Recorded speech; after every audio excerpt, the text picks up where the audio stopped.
Hello, everybody. Welcome back to Landfall Session 16. Took a little bit of time off there to adjust a couple things and take care of some stuff. But we're really happy that you're here to join us again. We're here again, as always, with. Let me turn this music down a little bit. With DL, with J Fink, with Bry, and with Pon Pon. Now, last session in Landfall, things continued to be interesting, we'll say, as the third specialist Syringo delved underneath the waves, finding an old structure of some sort. It was defended by what I believe Saida recognized as deep old ones, a strange merfolk that lived deep beneath the waves, very reclusive, and not much is known about them. They seemed set to defend the place, sacrificing themselves almost in its defense, seeming to have very little sense of self-preservation.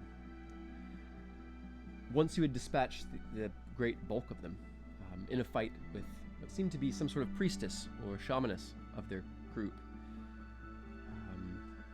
coming to their defense and aid as well, but it seemed that she yielded for the rest of her people, it seems.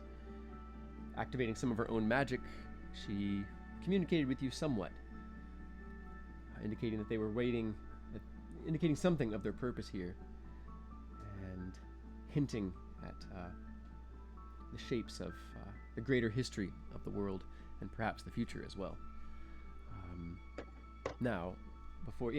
Those are some broad strokes, of course.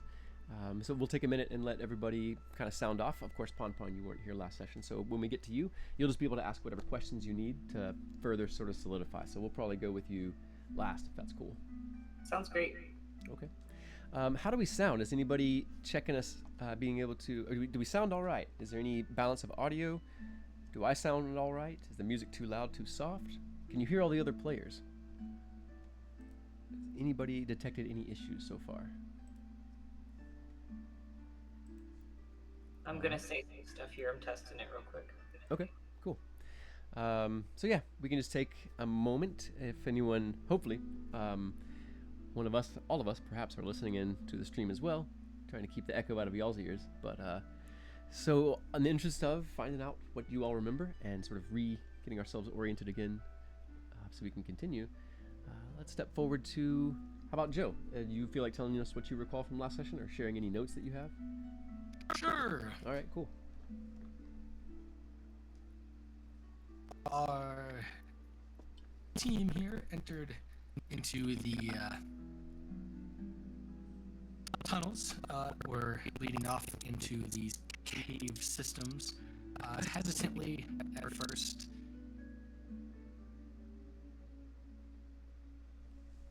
And we noticed the water kind of going up into a place where it seemed to end, go upwards and out of the water, before we got attacked by another one of these old deep ones that we slew, and entering into some sort of old temple or old infrastructure, and as everybody entered, I believe Kenneth going in first,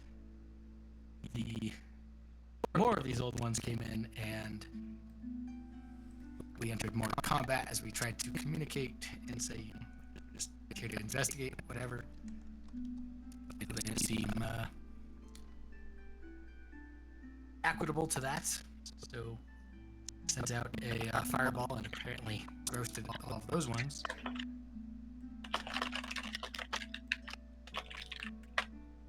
And then we went into the next chamber, found a sword made of bone.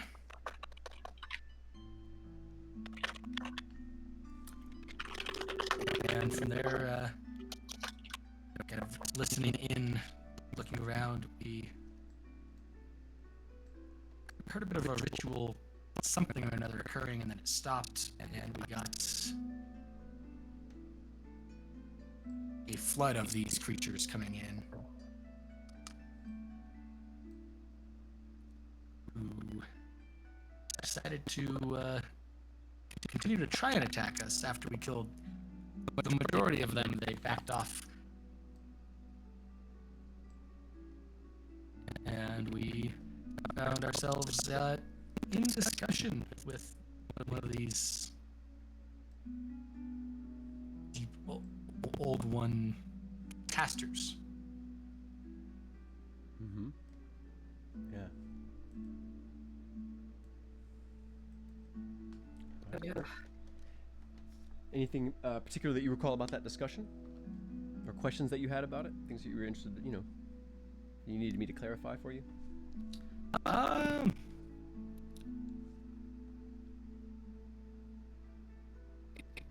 Don't believe so. That Okay. I know they were communing with their god or spirits.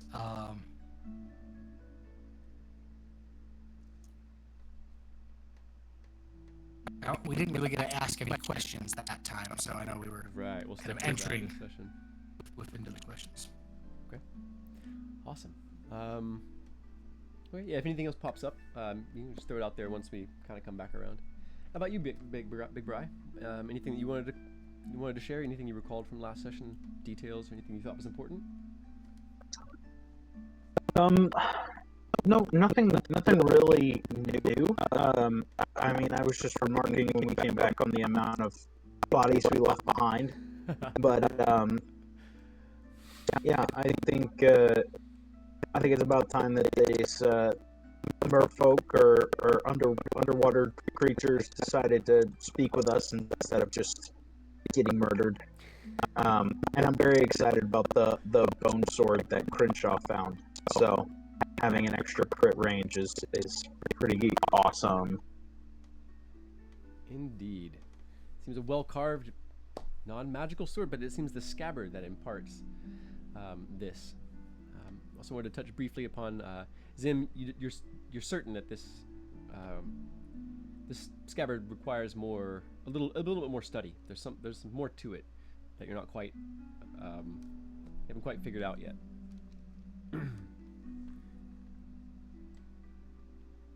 All right, excellent. Well, how about you, DL? Anything you recall? What else do you recall from last session? Any other details left out? Questions that you might have?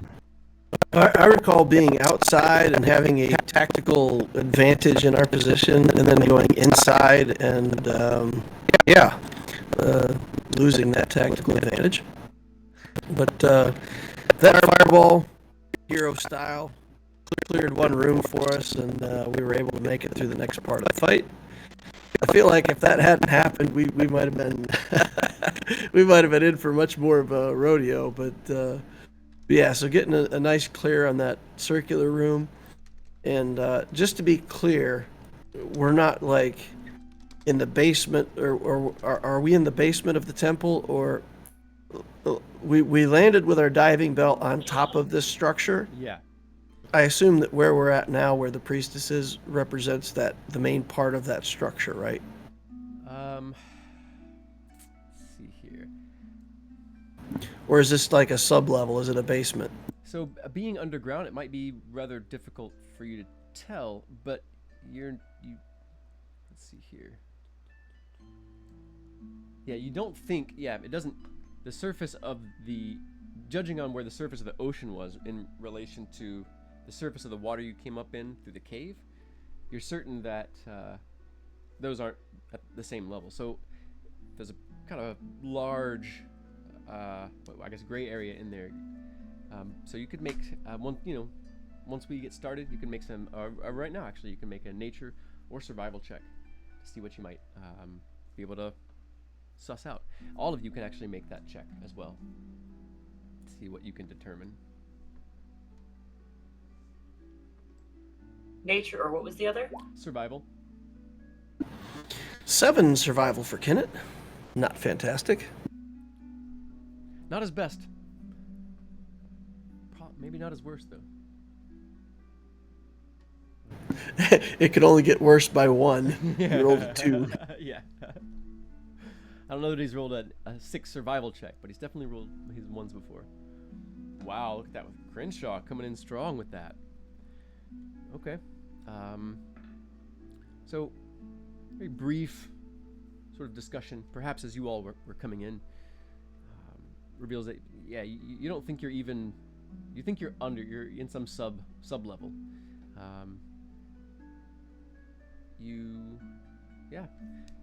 Crenshaw, you're able to, kind of count your fathoms, as you go down, and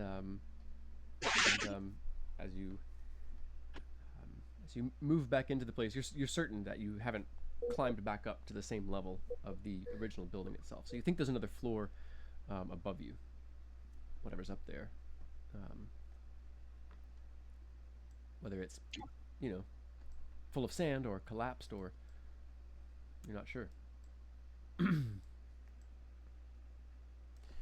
All right. All right.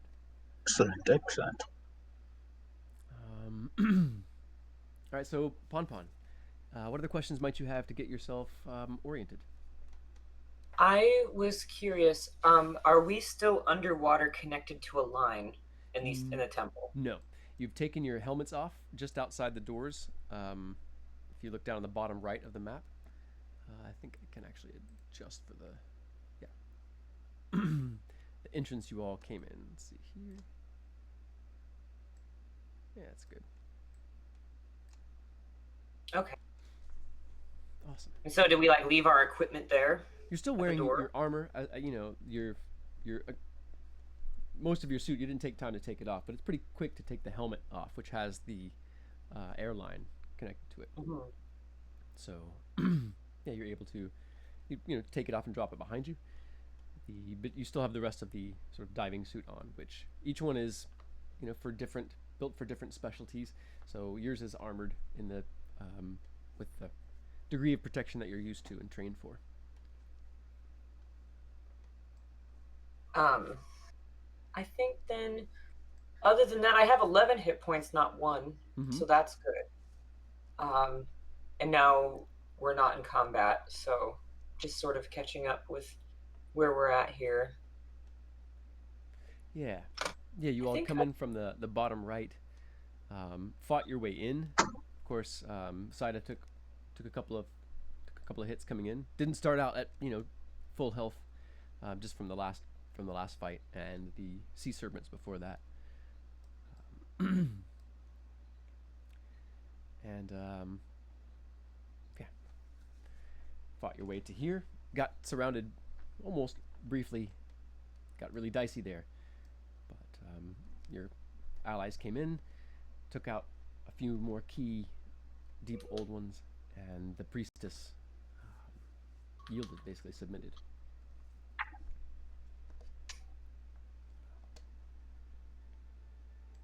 At that point, the priestess came out and began speaking with you, seeming to activate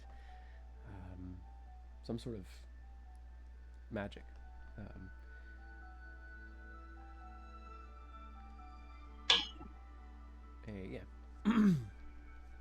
And essentially, without going over it word for word, she said that they were taking this place, they were awaiting and attempting to commune with a spirit of power they called, I believe I have in my notes, the Wave Dancer. Where is it here? I just had it. Give me just a moment as I pour furiously through my notes. Yeah, the Wave Dancer. And they said that they were, you all had beaten them, and based on the ancient, rites, that they would leave the place, and everything in it was yours. They were basically, and part of her answering questions seemed to be in turning the place over to you, so to speak. It's really hard to read their emotion. There's not any sense that they have a feeling about it, but what they're saying seems pretty serious. But yeah, that is where we left off. if everyone's feeling good about it, does anybody have anything else they wanted to add or check on before we jump back into it? All right, sounds like a no. No further questions, Your Honor. All right, thank you. Thank you. As we step back.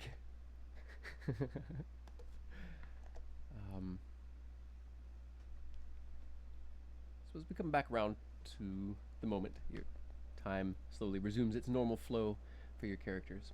Let's go ahead and highlight your tokens and roll initiative just for RP, exploration order, that sort of thing. But you are standing just in this order. Most, these fallen creatures, their pale white skin punctuated only by the brightly colored spined and crested areas on the backs of their arms, on their shins, the backs of their heads. Their eyes, of course, once glossy black, seem to dull as their life has faded from them. Again, the priestess seems to have no emotion. They're a very strange folk. At least nothing that you recognize as emotion, perhaps. All right, let's see here.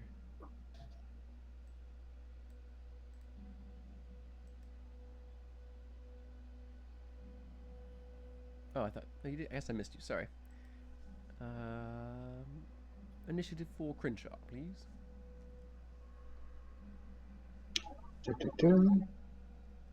Yep.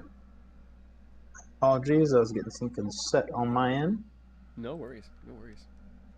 All right, just about the same. And all those good rolls out now, eh? Oh yeah, it's gonna be good rolls all night. Nice. What are you talking about? So at the top of the order is Crenshaw. Is this what Saida tells you is an ancient species that are unknown to most because they're so reclusive, is staring at you, speaking to you in your tongue via some charm or spell that she's cast. And there are you have now, of course, this sword. You've found this scabbard.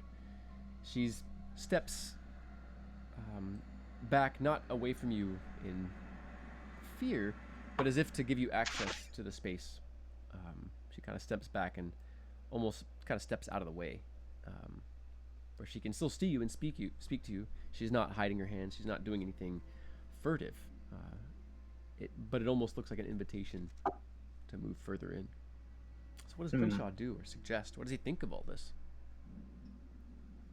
Well, he's gonna kind of come up with the other part, the rest of the party, and he's gonna kind of look to Kenneth and say, "What do you think? Should we gave them plenty of chances to surrender up there, but seems like the fight is all out of them. We got one here behind us. Maybe Thrumnir can watch him." And he's it's standing there, it's sort of looking at him, and he's got his crossbow trained right at center mass, and he has not taken his eyes from him. Killing the unarmed is not, that doesn't feel very good. So they've surrendered. Let's let them go. Let's find out all we can about this place and see if we can maybe make some exchange or plans for the future. All right. Heard. And Crenshaw's got a little bit of extra movement since it's an exploration phase, right? Yeah. Mm-hmm. So I'd like to get him up to, say, like, kind of shuffle slowly into the room, looking around. I'd like to get him up to there to check out the room before anybody else comes in. Okay. As you step into the room, it's it's dark except for this strange sort of like pale blue, almost, things like light maybe shining through rippling waves. But you notice that it's coming from these large patches of what looked like a type of coral, but as you get closer, looks like fungus. It's glowing and the underneath sort of ripples like sun dappled water kind of. You see these large stone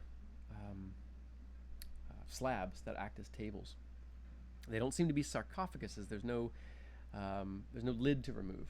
Laid out on them are pieces of stone or bone, pottery, mortar and pestles, bowls, stone rings, plates. It looks like things are being made in this area. Toward one of the tables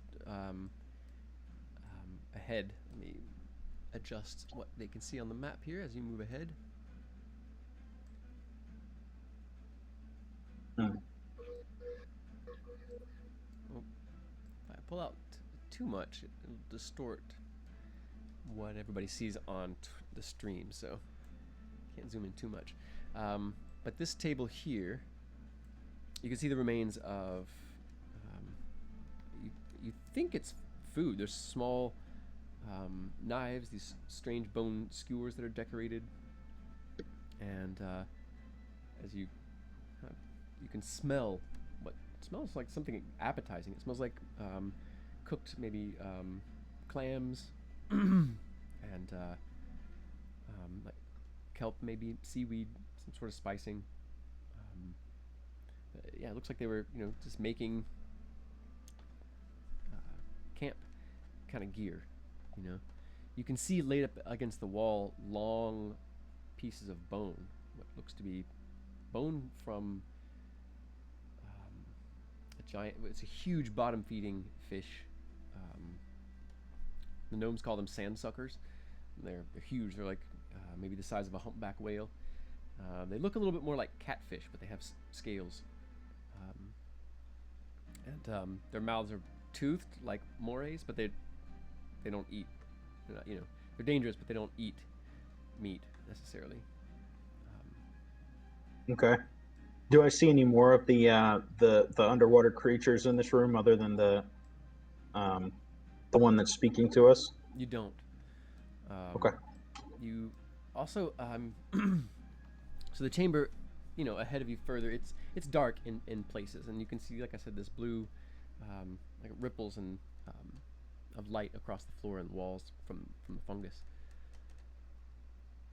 But there is a sort of hard to describe gray as a glow, but there is a gray mist at the very north of the chamber that is glowing. It's like a gray sort of glow. It doesn't seem gloomy though. It's just it looks like dark clouds, but not storm clouds necessarily. Okay. I'll call back to the party, and I'm pretty sure it's actually clear this time. I know, at least I don't see any of them right now. Yeah, says Thrumnir, still looking at the other old one. Didn't he say that last time? Yeah. I can't believe I'm saying this, but perhaps we should approach cautiously. Yeah, I'll just keep the door open, says Thrumnir, still eyeing one of the last warriors. All right. So do you hang tight where you're at? Wait for everybody else? Yep. Okay. Yeah, I'm gonna just hang tight. Okay. So you all see him, Crenshaw, move ahead. This light begins sort of dappling and playing over his body, kind of outlining his edges, highlighting his features as he moves through. Next in the order, Kennett, how do you proceed? We're still talking to her, right? She can speak a language that we can understand, right? Yes, she's still standing speaking to you. Okay, I'm going to try to clarify with her when she means that they'll leave. Does that mean they're going to stay away? Is the temple now ours? I'm going to ask for some clarification on where they're going to go and what we can expect. She looks at you a minute as if she's translating in her head, but you think it's the magic taking a moment. She listens, she kind of shakes her head and says, "No, We leave. On. Not to return. Will not spawn here again.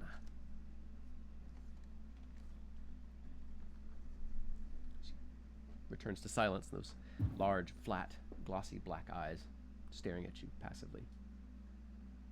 Okay. I'll ask if they know of any secrets. Is there anything here that looks, I don't know, older or holy to them? I guess I'm trying to figure out, like, if they're worshiping here or something like that. Is there something we should leave alone or pay attention to? Like, just, I guess, going by whether or not stuff is old.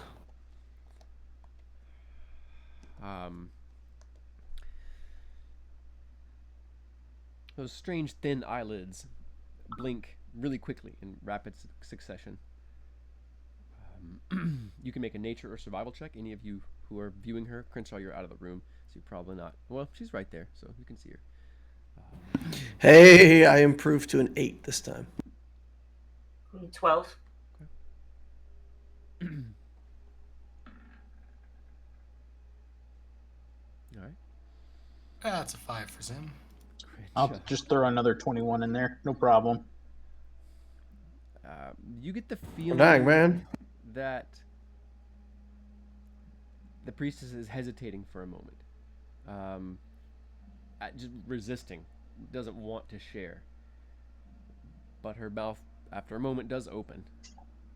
There's another pause, several more blinks, and she just turns and points northward and says, "The horn."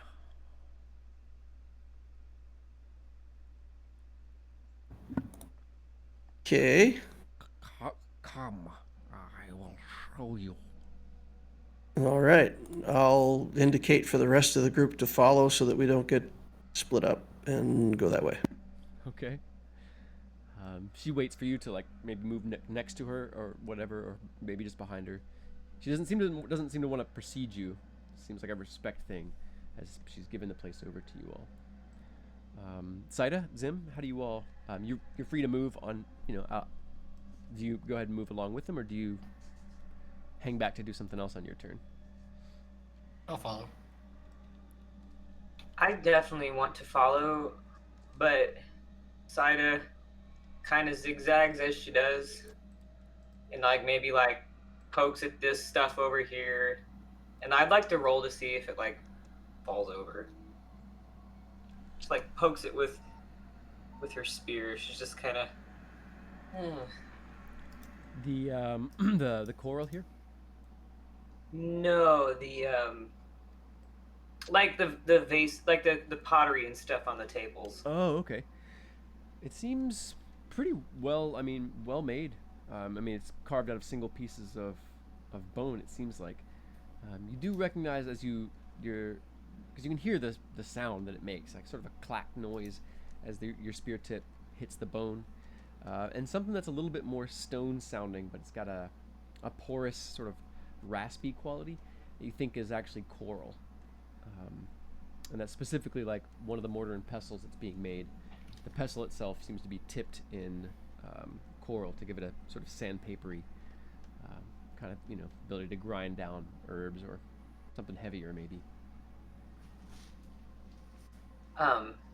Yeah, she's like lightly observing, but kind of like lackadaisically poking around, kind of as a way to vent off steam from so much battle. I think she goes a little thoughtless sometimes, so that's why I was curious if I could roll to see if I knock anything over, because she's being kind of careless.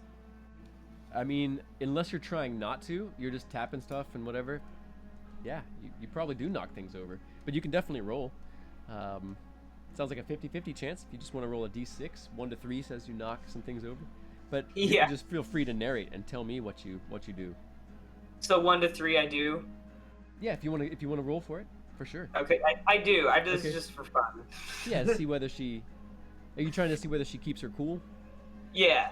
That might be a wisdom save or a charisma save then instead. Yeah, it looks like I don't knock anything over. Okay. So You still jostle some stuff around, so, kind of one looks the around, small- looks Go ahead. back at the one priestess, the deep one priestess, and just make sure that she didn't notice. Her eyes are moving from the floor back to Kennett. She looks up at you, seems to make eye contact. You think you don't know where it's hard to tell because it's all pupil, but you think she looks at you, and but her gaze keeps kind of returning to the floor. And it will look at Saida, then it'll look at the priestess, and it'll just shrug. So she walks with you. As you come into the room, she kind of moves in the step beside you, Kennett, and you move past. She walks with you past these old stone tables made of the same bedrock. You think as there's two types of stone. There's a white stone and a brown stone. The brown stone makes up the walls, and this white stone makes up the plinths, the floor, the stairs, and stuff like that. As you move further in, you can see left and right ahead of you, and you're able to just peek around the corner and see that there's stairs moving up. You see water is trickling down, barely, just small rivulets. There's small cracks in the foundation that they're running into. But you also see a spill of sand coming down both sides. Her attention stays on an altar ahead. This, as you get closer, what is a gray sort of murk at the northern end of the chamber becomes a glowing gray mist. Resolves itself into as you kind of get more light, come deeper into the area. She stops at the foot of the plinth and stares at it for several long moments. Her mouth hangs open. She probably, if you speak to her, she doesn't seem to hear you for a moment. She seems to be just staring at what is a large, curved, a horn. It looks like maybe. Let's see. Yeah, it looks like maybe a halfling battle horn, which are often made out of coral or metal. Material you don't recognize, but the gray glow seems to be coming from it. She takes a sharp sort of, she sucks air in like the horn of mists, she says. She says it loudly enough that all of you can hear it. You can all make Arcana or History checks. You can all do it with advantage. There's a lot of myths and legends. There's the dwarves, the elves, the halflings, the Najangu, humans. Everybody had their own myths and stories and legends about the past. There's relics and artifacts of power lost to time. Many things were lost hundreds of years ago in what was just known as the demon purging. There were huge military campaigns. Demons had infiltrated different groups and societies, but of course were raising their own army of twisted beings that they had made of other beings on this planet. And things were lost during this war. Before that, other relics were lost. But the 22 for Zim. Excellent. The 13. Horn of Mists is Zim and Evelyn. That's something Zim and Saida. That's something you both know about. The Horn of Mists is an old halfling legend.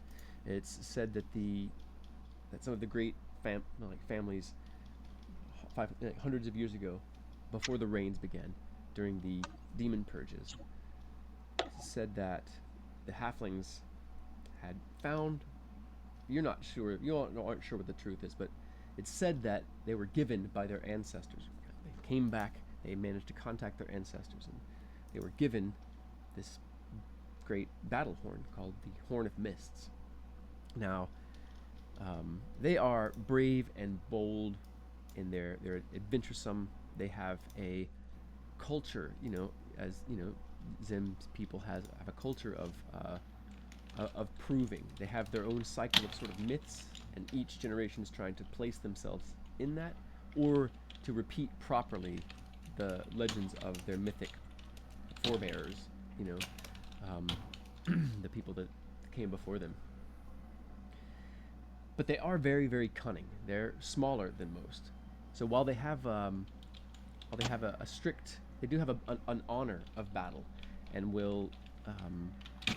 are very, very, very merciful, and tend to like sort of direct engagements.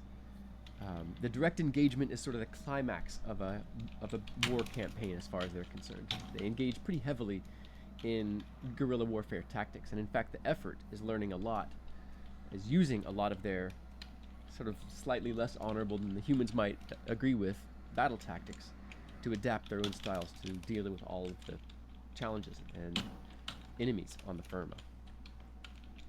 So it's said that the Horn of Mists is capable of creating a nearly endless mist that can hide even armies in it. It can distort the sound and it can distort the sounds and visual appearance, distorting the seeming size and number, location. But Zim, you know some other myths that maybe aren't totally shared, or they're only shared among the Magi. Is that this horn is said to be able to transport large groups of people across space, allowing small armies to move from place to place, showing up where they aren't expected.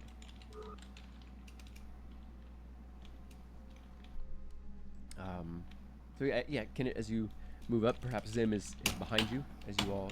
Zim, do you stop? Kenneth, now are you stopping there? Or do you move up with her? Or do you kind of hang back? I just you'd explained the mist, and I didn't know if there was going to be some kind of checks before the mist or something like that. Not. And it's just really around the, just sort of really around the, around that plinth itself. As you step up into it, you don't feel any ill effects. You feel, how would I describe it? You feel a sense of safety that comes with knowing that you're hidden. Feel perhaps more secure standing in this mist around this horn than not. Okay. And the horn's just like laying there where I could pick it up? Yeah. I mean, it's massive. It's probably, you think maybe 30 pounds? Again, you don't know what the material is, but it's bound in steel and gold.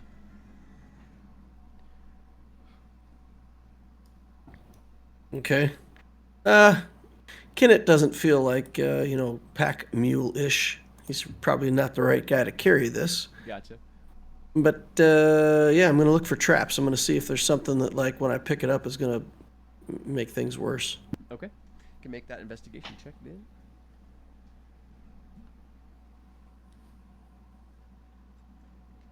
11. Low rolling it tonight, man. You don't see any any like wires or anything attached to it indicating it's trapped. You don't see any lines in the stone indicating there's a pressure plate that'll spring something if you pick it up. You don't sense any of that. You also don't see any runes or powders or anything sprinkled around it, indicating that there's protection magic put on it that would harm someone picking it up unwarily. You don't detect any of that.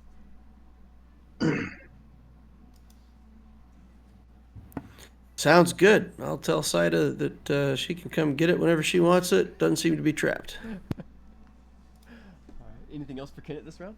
Do you tell Thrumnir to do anything? Thrumnir kind of looks to be once he sees you all going in, he gestures toward the deep old one, who precedes him into the room, and he kind of brings him up, and basically stops him where he's right in between Crenshaw and Thrumnir. Yeah, I'll just tell him to keep taking up the rear. He's the rear guard. What do you need me to grab? There's a horn in the mist up here. Oh, good. I was going to grab it anyway. Seems quite heavy. Yes, well, that horn could possibly get us out of here and take us, well, other places. At least that's how the tales of this horn of mists have it. It also, as you can tell, seems to produce mist. Thus its name.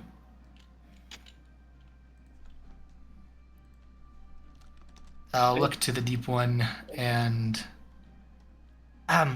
what's above us? What does these stairs lead to?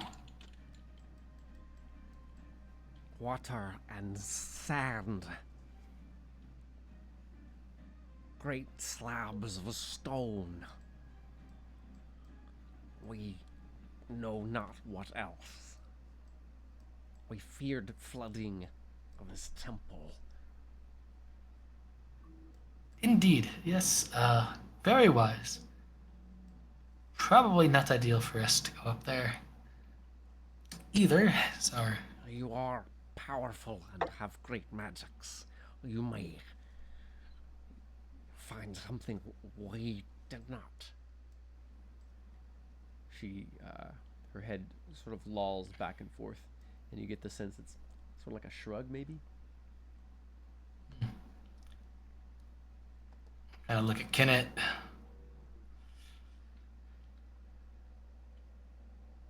I could become an octopus and go up there, I suppose. But again, I think that perhaps the horn could help us evade some trouble. How far can it take us? Short distances only? It says tales say take an army of folk. Unknown distance. I'd say it's probably perhaps it's location bound. I don't know. It would be a risk for sure.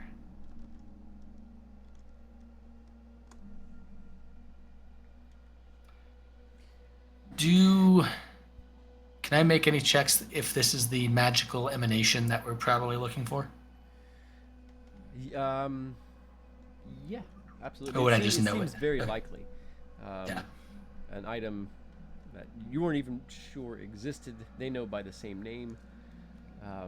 It's emanating visually the power you expect from it. So you think this is it. But you also think that there's strange shapes and runes carved all over the floor that you think are also important. Okay, I'll start. Not generating magical power of their own, Right. but they seem very significant. And there's symbols and images you recognize, bits of cosmology. It looks like you're seeing sort of a picture of the realms, like maybe a model of. I can't remember what that thing is called. Anyway. Maybe I'll Cosmological wheel. Yes, you think both are important, but yeah, you think the magical emanation is coming from the altar, the horn specifically. But the scabbard seems very powerful too, so it might be a combination. I don't know if both of those were what we were seeking, or just the horn. But if we have time, I would like to investigate and perhaps even copy what is down here on the floor. These runes seem to hold a significance that perhaps they're even significant to the horn in some way or another.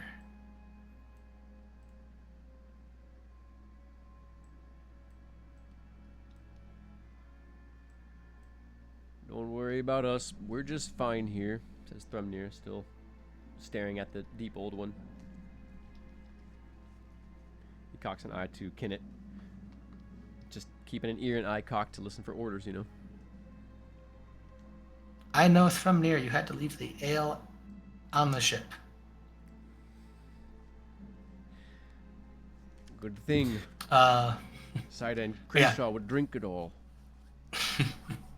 I will begin. I will first pocket like one or two of these potteries Okay. pieces into my bag, just for future research, and then pull out a paper and quill, vellum paper and quill, and start pen and start noting down all these ruins, all these arcane marks. All right. So next in the order is Saida.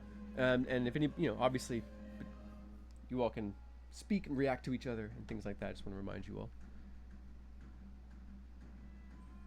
So, I want Saida to reach out with two hands to grab the horn, and as she does, she says to the Deep One priestess, "Is there anything I'm supposed to know about this?" She's not trying to be insulting. She kind of cocks her head to the side. Um,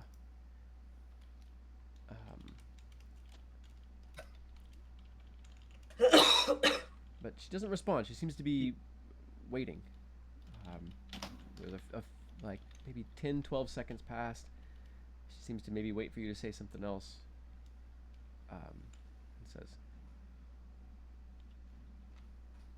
"You will find what we do not know.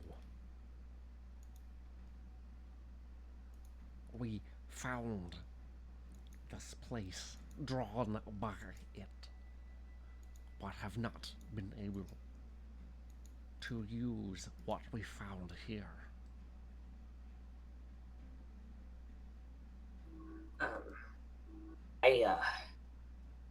She kind of feels how heavy it is. Yeah. I just don't want to break it. I'm looking to see if I have anything that... No, I don't. I mean, I've got my lay on hands, and that worked before. Saida thinks to herself.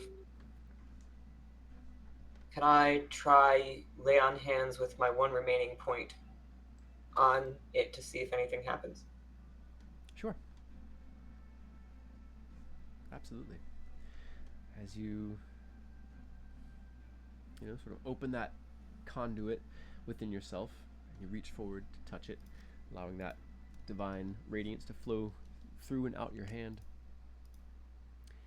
You feel something like a static electricity shock when you touch it. Everyone else sees a flash of bright golden and aquamarine light. You all are temporarily blinded. You hear the priestess hiss. Zim, you can kind of see out of the corner of your eye, her sort of turning away from this incredibly bright light. Zim, you recognize it as being very bright, but it doesn't hurt your eyes. You can see it. You can see just fine in it. And you and Saida, well, actually, Saida, you are suddenly gone from this place entirely. You are seeing a massive field of rolling green grass, clusters of undescribably bright and strangely petaled flowers, a sky that is calm and blue. You can see the sun, and you can see people, you think, but they're not people that you recognize. They are large, 10, 11 foot tall, you think, judging by some of the plants and things that you recognize around them. They have strange sort of kilts and almost like toga, sort of like sash-like and wraps. They, regardless of, they seem to all, you can't tell gender or sex among them, not by clothes and not by other aspects of appearance. They have a fine silvery or golden fur on their skin. They have very large, bright golden eyes. They do have ears that are pointed at the top, but they're also heavy-lobed like dwarves and halflings. They have narrow chins but wider upper jaw. They almost summon the, they almost look like, as they turn in the sun, some of them seeming to work. For a moment, it's hard to tell what they're doing because they're so strange looking to you. They seem incredibly civilized, and very playful with whatever they're doing. But as they turn and move, each time they do, it sort of recasts their features, and they look almost like elves at one point. They look, but thick-muscled. So at another point, they look kind of like dwarves, very strong humans. There's a certain certain look they get when they're being playful that really reminds you of that twinkle that halflings get in their eye. There's something about their brow, their ears, and their noses that kind of reminds you of gnomes. But there's other things too that you don't recognize, features that don't seem familiar to you at all. But they work and they play. Seems there's a temple in the background. Many of them are working in a field, but it doesn't seem crops. It seems that they are. You see them like turning old bits of like rotted stone out of the ground. You get the feeling that they're restoring this huge meadow, like after some ancient cataclysm or battle or something. Restoring it just to the natural order. But you can see this, what it looks like a city or something like the fortress of Evisar, but massive, off in the far distance, dwarfed only by mountains far beyond them. But in front of that, there is a massive temple. It seems to be carved of crystalline pillars, posts, cornices, capstones, just all of it seeming to be carved of that sort of milky white crystal. It glows within with flickering flame, just like the Lear weapons. And suddenly time seems to be blurring faster. You see debates taking place in some of these places. You see arguments begin to break out some of these people. You see a people unused to violence, clutching their fists in anger, gathering stones or tree branches. You see time blurring, and you see these people teaching themselves the arts of war and the crafting of weapons. Over all of this, you see these even larger figures, strange, archetypical figures. A great smith, a great sorceress, some sort of heavily armored battle lord, another that seems the consummate huntress. They seem like gods, but not. They seem like almost like huge humanoids, but there's a different order of being, and you see them go from like interacting with these beings to the beings, some of them hunting them. You see the sky split with a great flash of white light. You see the flames within this crystal palace fail. Your vision moves outward across a landscape that begins to flood as storms scour over the landscape, and the seas rise up from their beds. The sky is gone, and you see the people. You're not sure where these original people are. You can see a few of them, but now you're seeing humans and dwarves and elves and halflings all kind of living together, working together, trying to survive, trying to keep the order of their history, their knowledge, their crafts together, as like the environment keeps getting more and more mad.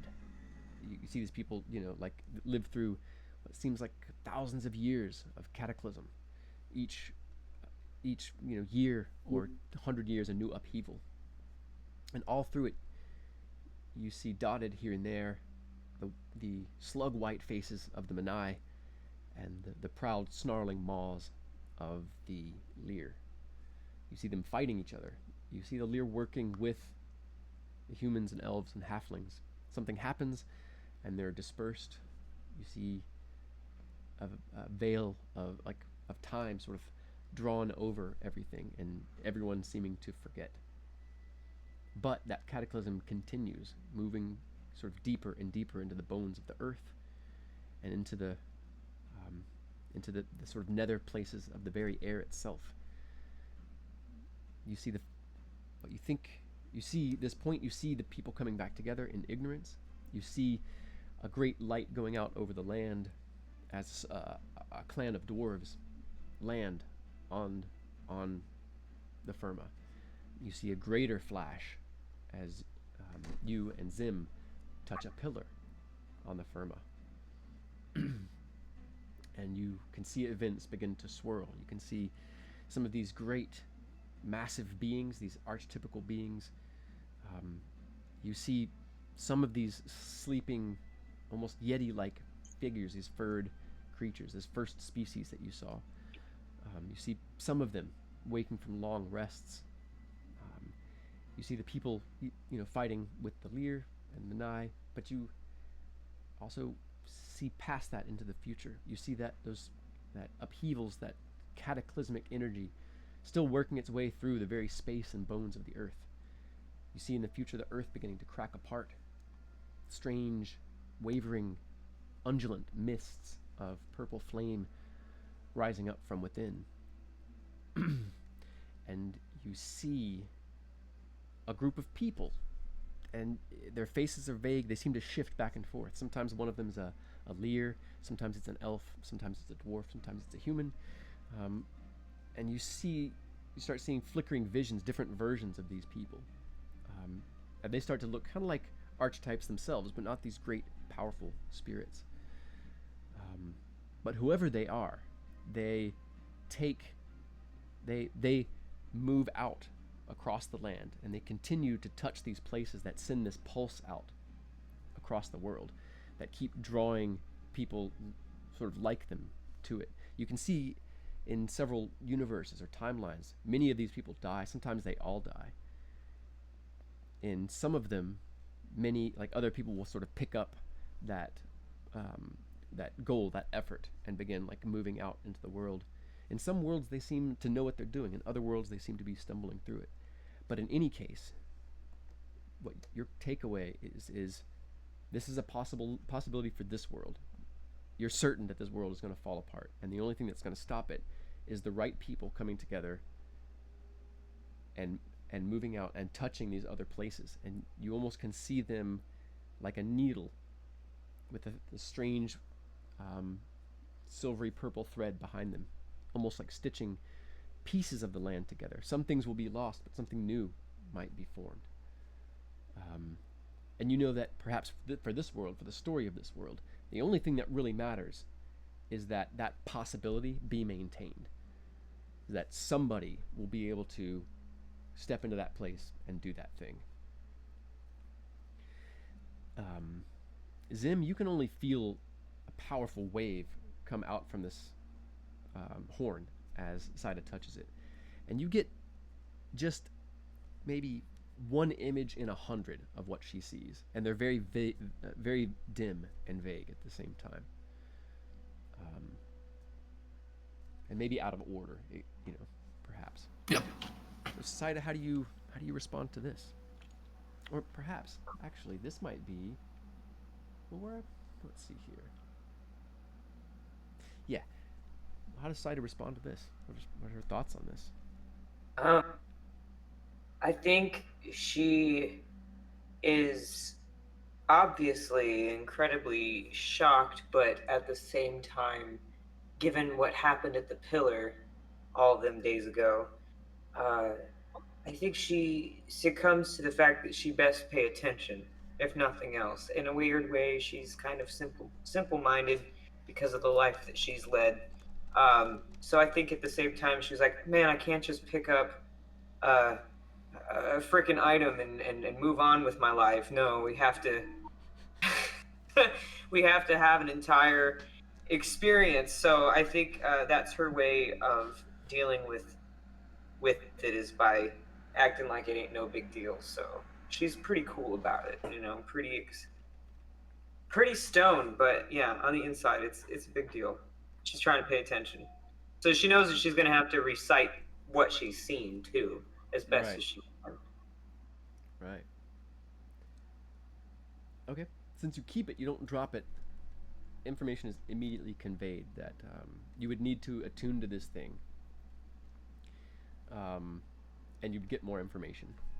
But you're certain, you get the feeling of being able to hide yourself and people around you, be able to move at least very swiftly and secretly, You get the sense that it might do a few different things, but you'd have to attune to find out. And you think that's the only way to, unless you had like the ability to, identify the properties of it via spell. Other than that, attuning to it, but you don't get the sense that it's cursed or there's any hidden cost to you should you attune to it or use it.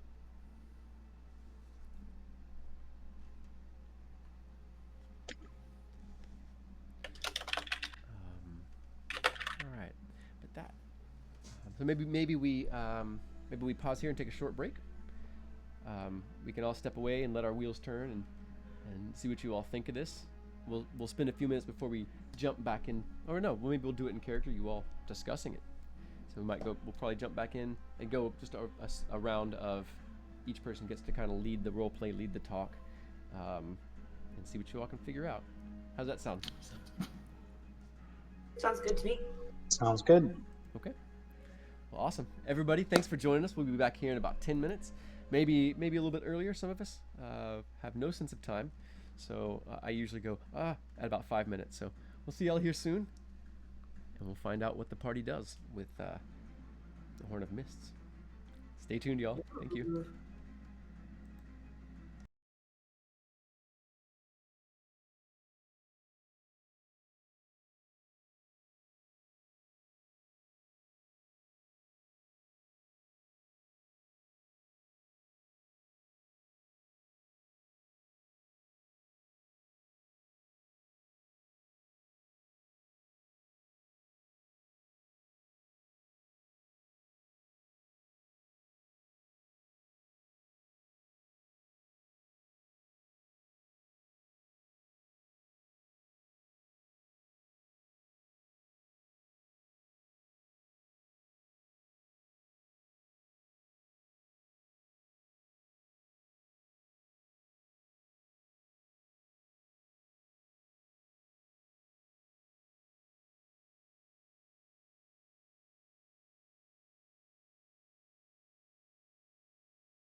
switched to a different place. Oh, really? Well, we're back, everybody. And, yeah. So, we left off just a few minutes ago.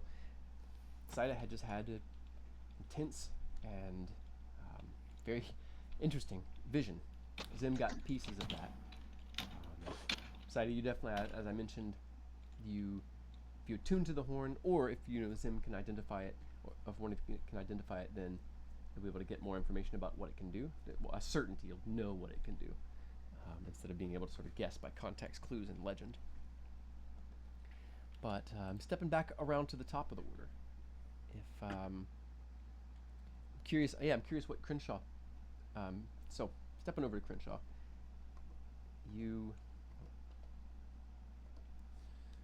so there's a bright flash of gold and that sea green, blue, and it passes pretty quickly.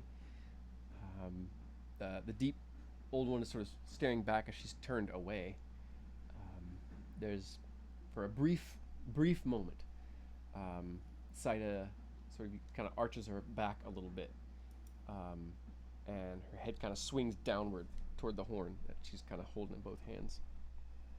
And this thing's big. Like you could wear it over your shoulders, kind of. Like it's you don't want to wear this thing on your hip. You're not even sure, like whoever carried it would be like the standard bearer. Like that would be their job. They could hold it under their arm and fight with a sidearm. But it's unless it was in a pack or something. In any case, how does Crenshaw think about all this? How does he proceed? Is there anything that you do or think or say?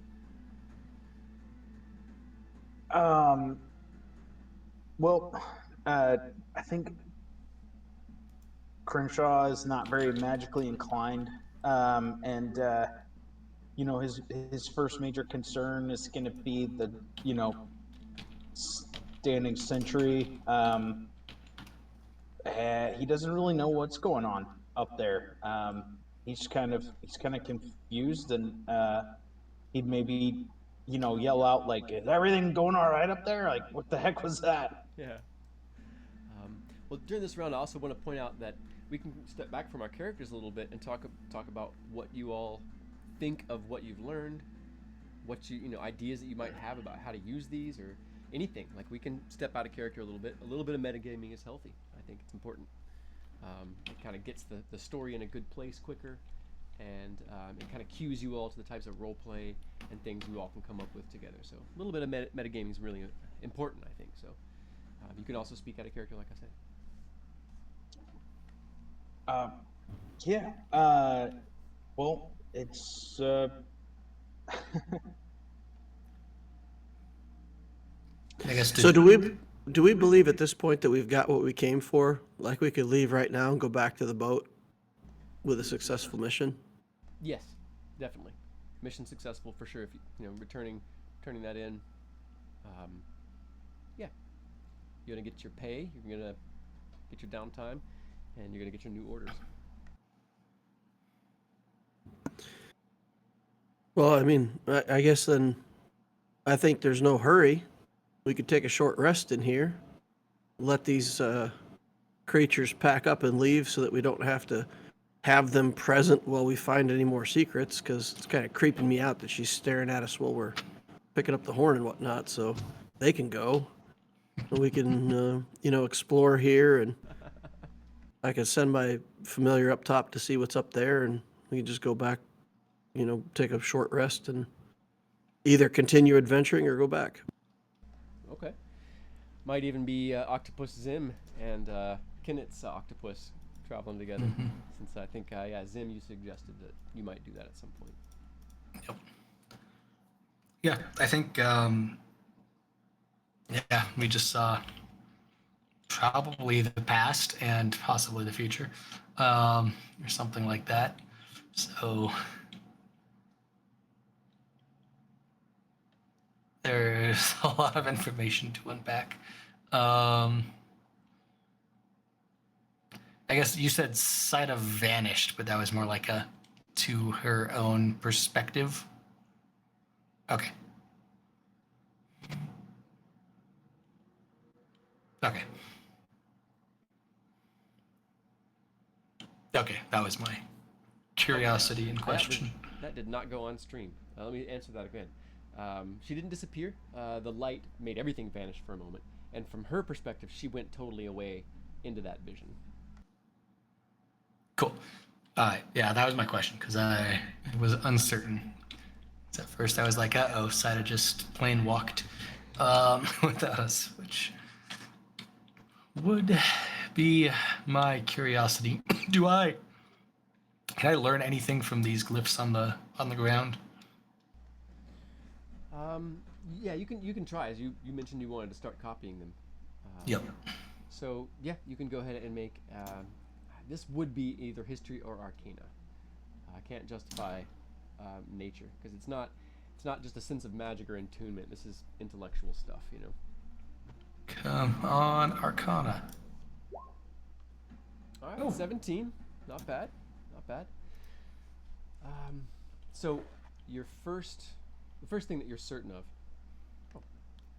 just popped out there, is that you're looking at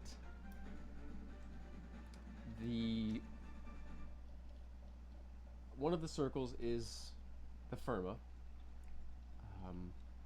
It's at the top of the pyramid here. It is the outer ring. You think is the sea.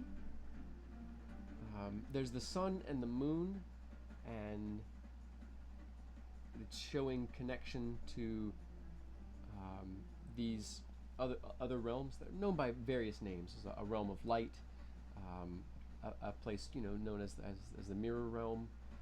That's kind of associated with the moon. Then to the left and the right, you think one is the realm of fairy, or the Feywild, it's known by some, and the other is the realm of shade, or Shadowfell, as it's known to some. And you're seeing, how would I describe it? Like a distortion. Like you've seen the cosmology as it's laid out by many magi. There's the Great Continuum, which is a more obscure version of the sort of Great Wheel, where it's sort of linear and circular. One realm progresses into the other, and nothing's really hierarchical. But the way the realms are positioned, the linking lines, and how they connect to the boundaries between the circles, you think is indicating some sort of influence there.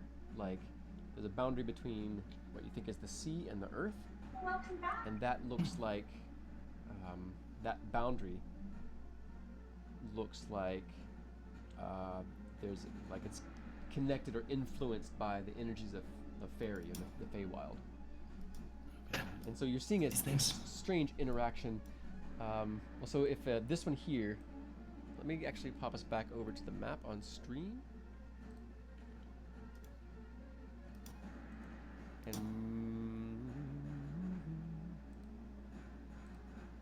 And then adjust really quick so everyone can see. Okay, no, they can see. So this point here is like the Earth. This looks like shade and the Feywild. And the way there's certain lines that are carved deeper than others, so you can see that they line up because there's a lot of overlap. So it takes a moment to look at it, but you're looking at a two-dimensional representation, a relief carving of a three-dimensional concept map, sort of the cosmos. But it's not just like this cosmos. It's there's a sort of several turn points of possibility. So it's almost like a formula that the universe can go by, and it kind of branches off at this point, and that formula could spit out different results. This is how you might look at it more mathematically because you're using Arcana. And so looking at some of those channels that are on the same level, the ones that say there's one that connects that's surrounding the Feywild, it seems to be at the same level, suggesting that Feywild sort of moves from here to here and up to here and influences this boundary between the outer circle and inner circle. So you're looking at what a series of strange relationships. That's like a distortion of the cosmological map that you've seen before, and you see also other aspects of the different maps that different magi hold as true, and there's debate, endless debate and argument in the halls of silence about. So you see a couple of things that might actually solve some of those arguments, but also will deepen them as it does. But you are seeing what is like an interaction between different planes and a sort of twisting, a pulling off of aspects where like these pieces of this plane will influence or wrap around or twist or move through. This will take a lot of time to decipher, and maybe more than one break. Yeah. Okay, so yeah, I'll just keep copying it down. Yeah, it'll take you 4 hours to copy it, and that's if Frumnir is helping you once the other fishfolk leave, because he can hold down the paper as you do rubbings, right. Things like that. He can do the rubbings, like anybody can do that. So, yeah. It'll go about 4 Everybody hours. spend an hour.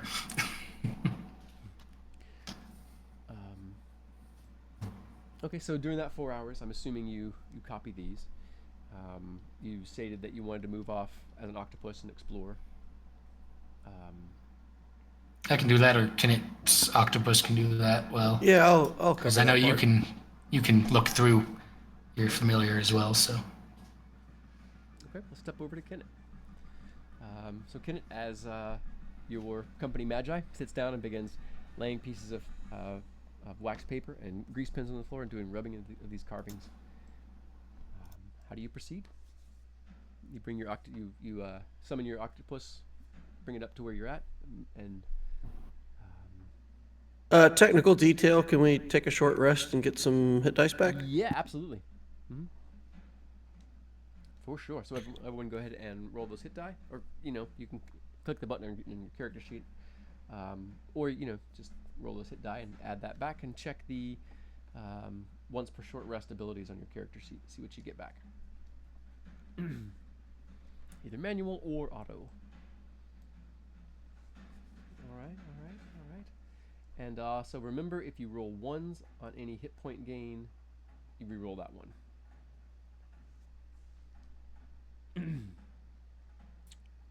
All right, nice. I'm seeing some top rolls there. 12, 11, and a 10. Not bad.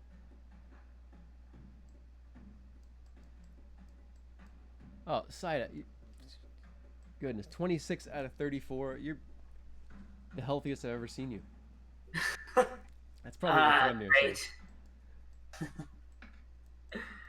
All right, and I'll send the octopus packing over to the stairs here, see if there's some way that we can go up a level or somehow. On that side, you move up the stairs about 20 or 30 feet. You get to a landing, and there are shelves of stone, or just massive, what seem like walls of the place, or maybe ceiling tiles or something like that are kind of collapsed down. There's increasingly sort of smaller and smaller bits of stone lodging it. There's sand that's slowly oozing out, but as there's fracturing along the floor and the stairs, the water doesn't really make it very far before it seeps back down into the foundations. As he reaches your familiar reaches a pocket where it can't really progress anymore. It looks like it can start digging through sand, but you're going to want to based on the image based on what you can see, you can make a survival or nature check, but it seems like a risk of dislodging more and flooding more water in. There's a good one, 25. All right, nat 20. Let's go.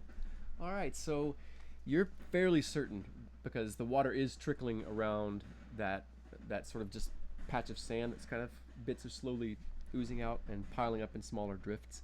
You're fairly certain that if they start digging into that and start dislodging some of the smaller, like the gravel, and that'll dislodge some of the larger pieces of rock in that area, and you'll have maybe like a 4x3 area of just seawater floating in pretty much in no time. It looks like a Okay. So it's a no. Okay. The other side, the octopus doesn't even make it as far before it essentially you spot the same hazards. Okay. The effort could use Well- machinery and stuff like that. You could see them excavating this place, but your group, you don't think is the group to initiate that. That's what your survival senses tell you. All right, I'll see if anybody wants to put their hat back on and go back out and scout from the outside and see if there's a way into the top floor from the outside. Yeah, Crenshaw would volunteer to do that. Okay.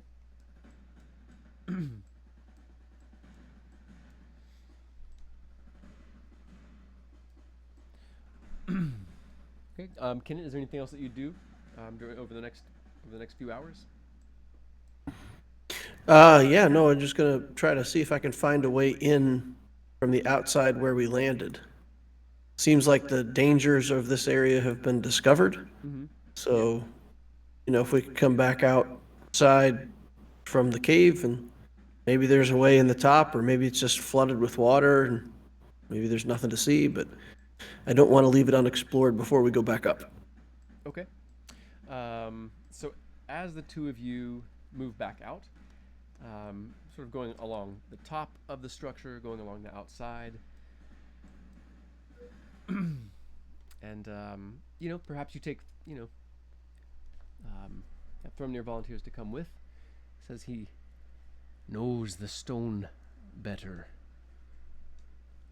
Better set of eyes on it, Captain. So you all can make your investigation checks, and you can do that with advantage as you have Thrumnir's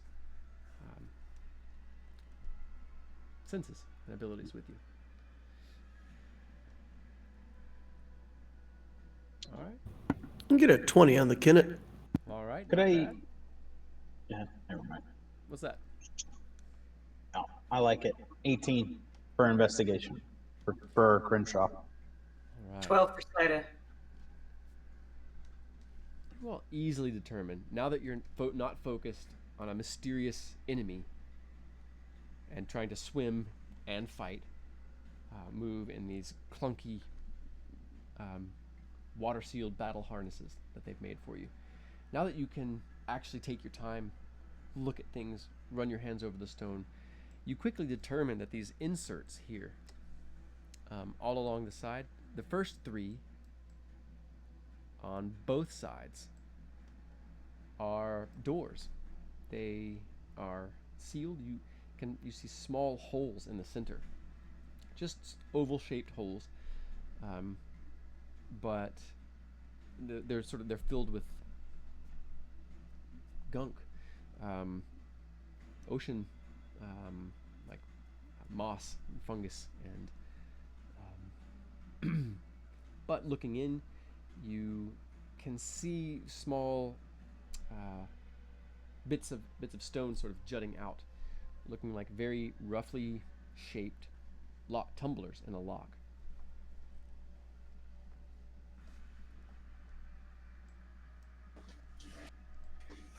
You can see above too, as it's moving on toward night, and of course, Saida and Zim are both really familiar with the types of animals that, so you've got about 3 or 4 hours before anything really dangerous comes through. It's actually a good time, early in the night. But you can see the ship above you silhouetted by the lights of the ship itself. And you can see that umbilical coming down and the diving bell still holding position up above. It looks like it's moved positions. Likely they hauled RS back up and saw to his wounds. But as you come upon that, again, it looks like something that could be picked, or a key could be fashioned for it.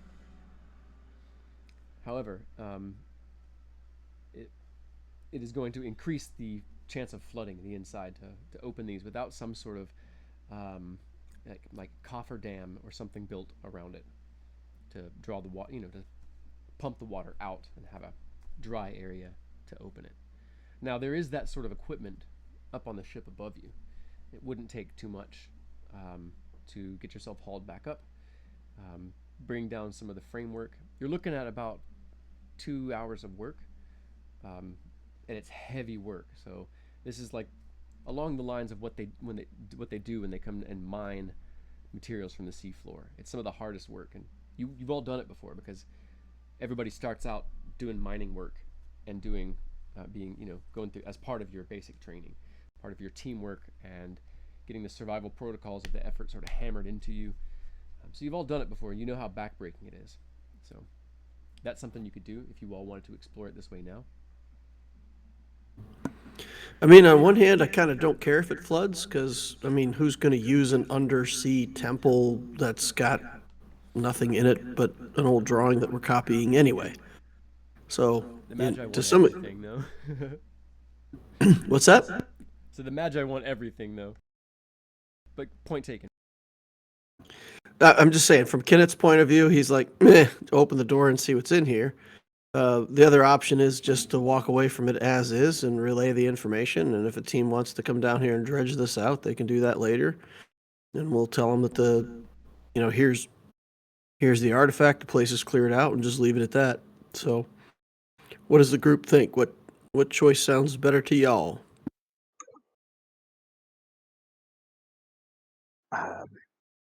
Sounds like a job for someone else. To Crenshaw.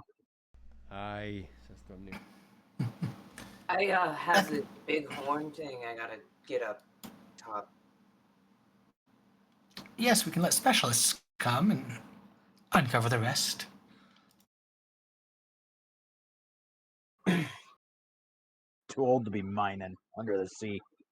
That's recruit work. All right, then we'll just go back and stand guard while Zim finishes and get ready to head back up. Okay. So as you all rest, each in your, taking your ease as you might. Thrumnir drinks water, eats, steps off away, and but it's still in view, but just not where his pipe smoke is bothering everybody. But he has a pipe, and true to his word, he does not drink on duty. Although, he might be getting used to the kind of scraps you all keep getting him into.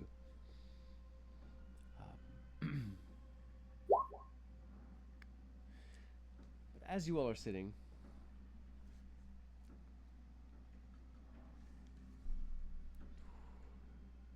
trying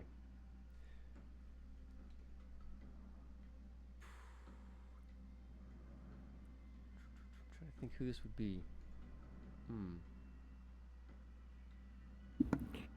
I'm gonna strike up a conversation with Saida if we can pull up a corner while Zim's doing his tracings. Absolutely.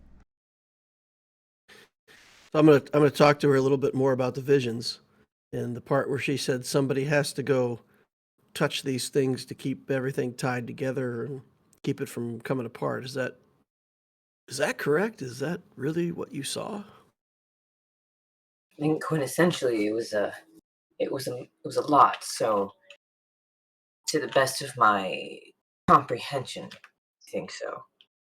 Okay. Seemed like visions beyond my understanding in many ways. The magic that you channel to heal things. That's what's activated the pillar. That's what gave you vision with the horn, right? Only taking a forward whim and a guess, and yes.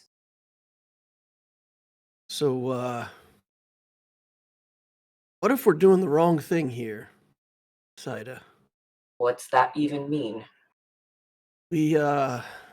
I'm not interested in having people know about my powers, my abilities to create these berries that do healing and things of that nature. I think that's more trouble than I've ever wanted. See. But if that's the magic that's going to save this realm, then are we just being selfish, keeping it to ourselves? Well, I think that's easy for me to answer. Yes. Absolutely. Because what other choice do we have? This world is suffering. So we either suffer and die or give it a try. Well, I'm thinking, and just hear me out on this. Hear me out. If this skill is something that we have, and we don't make it, and we're not the ones that can get around to touch these things and touch these points and stitch the realm back together, if it can't be us, and others don't have this skill, then all is lost. It's true, but all is lost if we do nothing. I think maybe it's best if we try to teach other people. Maybe we should commit to this and try to be part of the solution and teach other people to do what we do. Maybe it's not just a power unique to us. Maybe we could help bring it out in other people and increase the chances that someone else can make it if we can't. I think if we can manage it as we progress forward on a journey that cannot stop, then yes.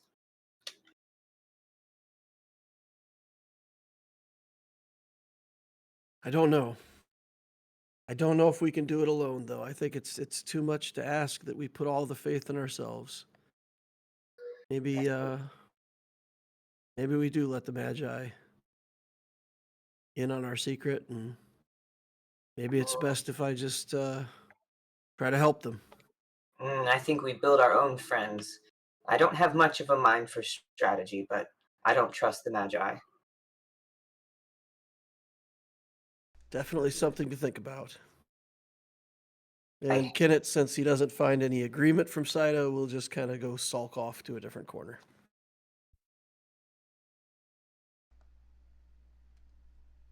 Nice.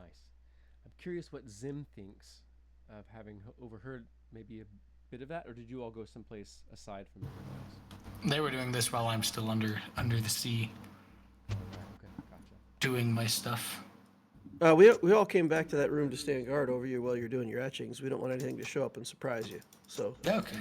we're all in the same room. No, we weren't trying. I wasn't trying to make a secret of it. The whole group already knows what's going on, so I don't feel any need to be surreptitious about it. I'm just gonna roll to see if I was paying attention and heard anything. Yeah, sure. Yeah, you heard enough. You probably at least heard his misgiving or her misgivings about the Magi. Yeah. Zim is relatively new to the Magi, but is still uncertain as to what they want to do to people who have the skill. But probably just notes it in his mind that perhaps talking to Saito might be a good idea if one of his friends wants to give themselves over to possibly informing or educating more people on this type of magic. And not fully being aligned can cause a rift, and he doesn't want that.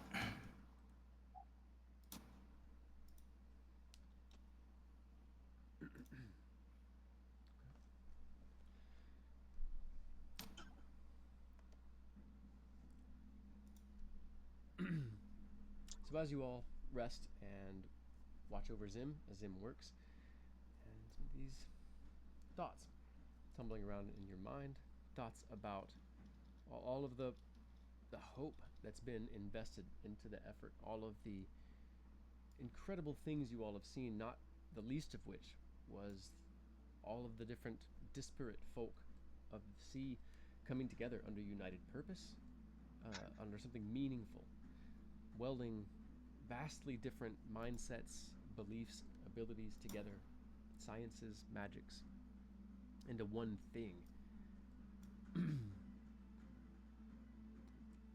Amazing things have been accomplished. But you also think over the almost automaton-like reactions of the Sorahal, their absolute rigid lawfulness. When you step back and look at the effort as a whole, then the researchers and the builders and makers and the fighters, those who catalog and study everything and hold it close, even if it's the only one of its kind that they found, they'll take it and study it. There's for some of you, a troubling rigidity, or the potential for even, it's already a military society, and you see, some of you see like threads of this sort of warlike behavior that could become permanent or even metastasize into something uglier. If the people bent on war will find it even when peace is available. Those types of maybe concerns or thoughts are entertained, maybe shared back and forth.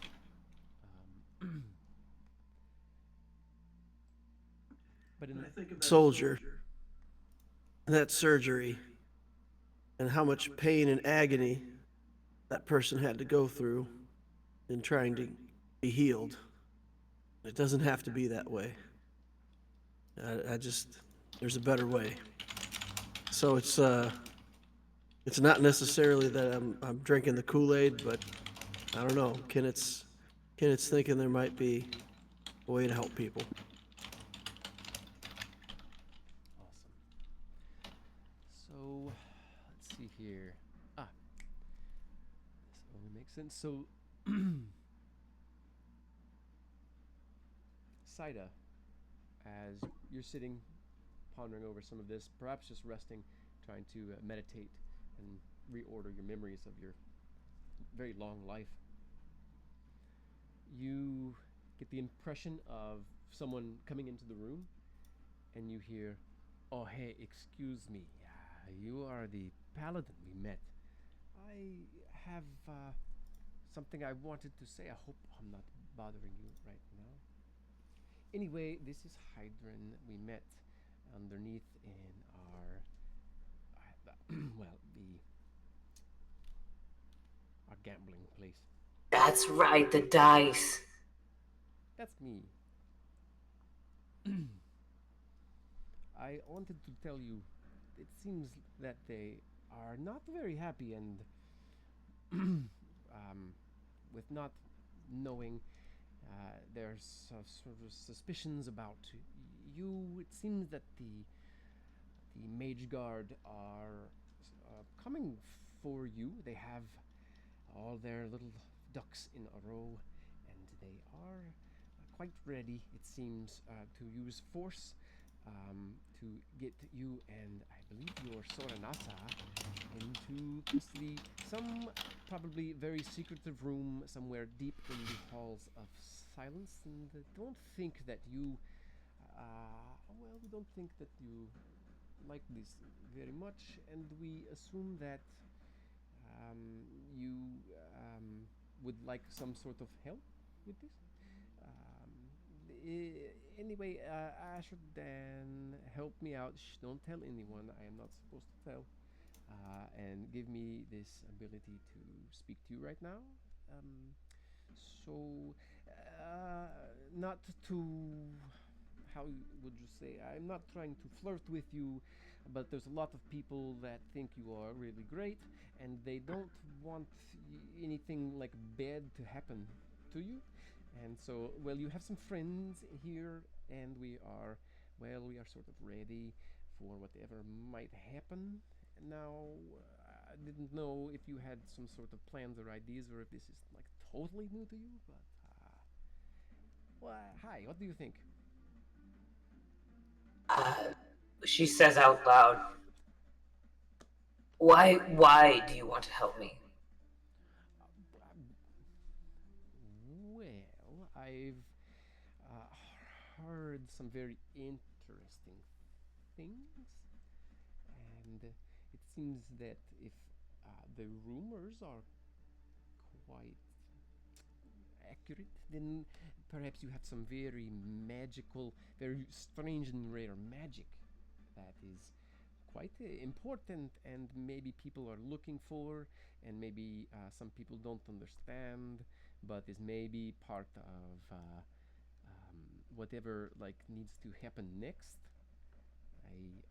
Which has to do with us, our people's land, ancient myths and legends sort of coming back to life or being found, and that sort of thing. So there are many people who are sympathetic to you, um, because of this reason. I think also people are quite like foolish and think, put a lot of like hope and stuff in people. And I think like maybe you and your company are maybe some of those people. You've done some really amazing things, and maybe like a symbol. That's a good of an answer enough for me. Now that's the kind of friends I'm talking about. These are the kinds of friends we can help and they can help us. As far as to what I have in mind, so far, run and keep running and find more sacred objects to touch. That's about as far as I've gotten. Do you have a system of informants? Any sort of information that could help us? So you can kind of sense the link fade and be restored multiple times as you all are talking. Um, and the voice comes back. Oh, well, yes, we have some good listeners who are, they like to keep things very quiet, and they're very good boys and girls. And well, it's we I don't know exactly like what you know or what you don't know. So, but yes, we have some information. Perhaps I know that they sort of howl, and some of the magi. There are some among the magi who are also like want to help as well. There are many people who are beginning to, like, it seems, question the methodology of the effort. Um, and I've tried to, I like to always find the schisms and the cracks, and they're very fertile ground for different things. And so I feel like I have my ear very tuned, like to this sort of thing. Um, but there's also others. As I've said, there was someone in particular put me in contact, and they are very important and know lots of people.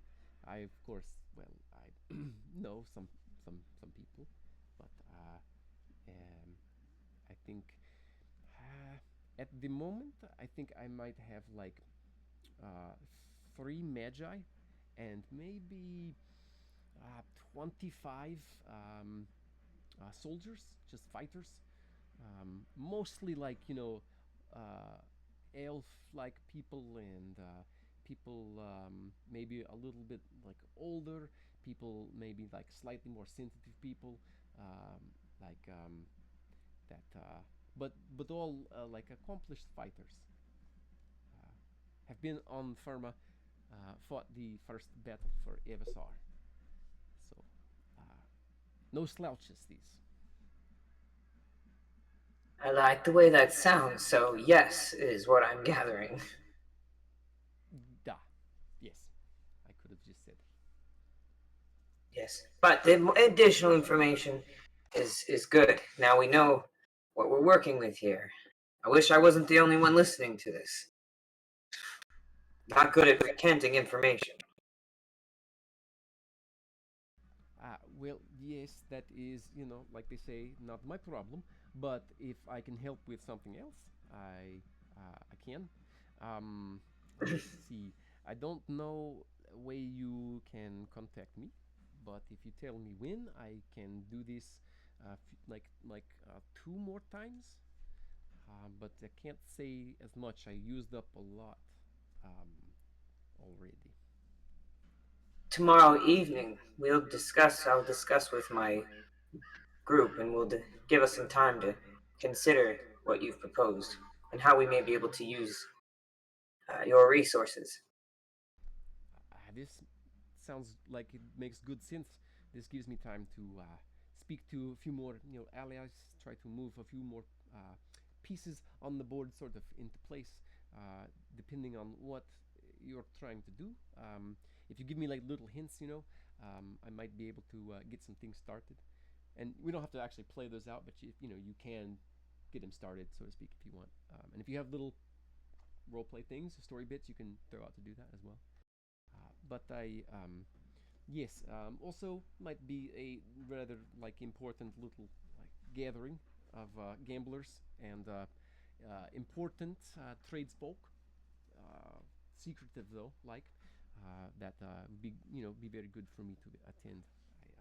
So tomorrow evening, say like sunset. That's exactly what I was thinking. Oh no, I don't know how long I lost y'all, but I think I may have lost y'all in the audio. Okay, well, either way, if so, we're back, and we'll figure that out later. Okay, good. Well, then I will speak to you tomorrow evening, and we will find out what we find out. So he kind of picks your brain a little bit on what you might be thinking, so he can start moving some of the pieces into the right place. Overall, it really seems like he's suggesting, like, yeah, yeah. Let's see here. Might have said even some of us the only solid plan seems to be like let's get the hell out of here, and we're sort of coming up with some different like ways we might be able to do that. But we need like equipment and like rations and all the different things to survive on the fucking pharma, and you know. But again, uh, I am quite good at these things, so it's going well. Good. I don't know how much of my help you really need. In those ways, if I could supply you with things, I suppose I would. Just I'm a little fearful for my life, as you can understand. yes, yes. Well, that I can imagine. But one thing I think about risking your life is it's very thrilling, and you really know you're alive. So, cheers to being alive right now, eh? Suppose that's all I've ever known. So cheers. Aye, aye, aye. Well, so then tomorrow, then I will speak to you, and I will take some of what you've said and try to prepare for the like I don't know like the many possibilities of what you might come up with. Okay. Well, be safe. That feeling of connection fades pretty quickly, like on the tails of his last words.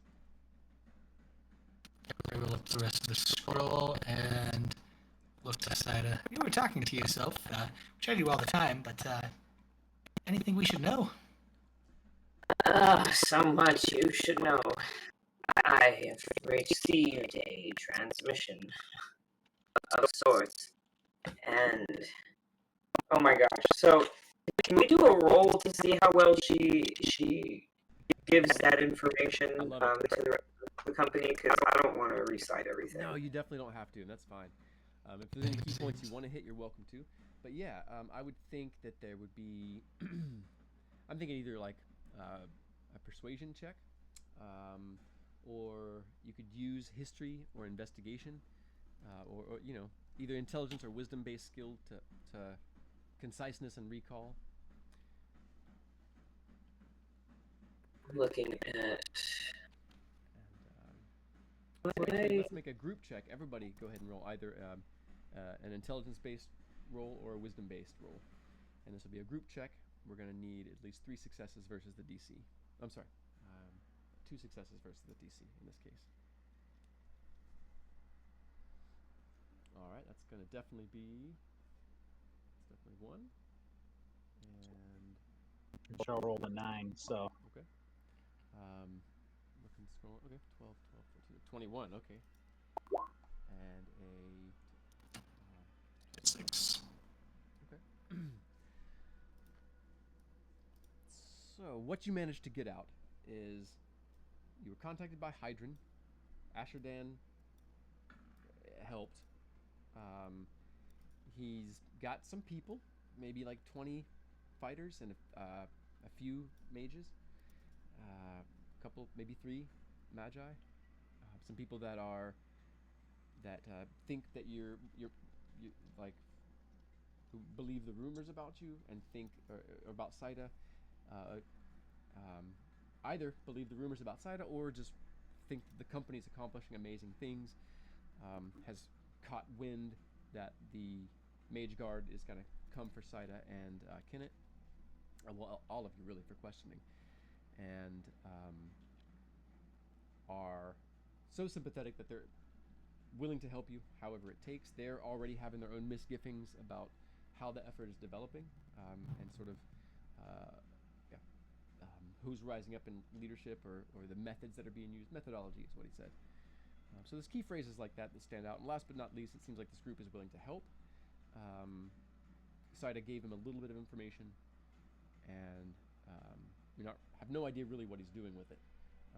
Getting prepared for a few of your different potential plans that Saida threw out there, and I'm thinking one of them was like run away. One of them was take the fight to the problem people in the effort, and like have a good old civil war within the effort, settle the issues.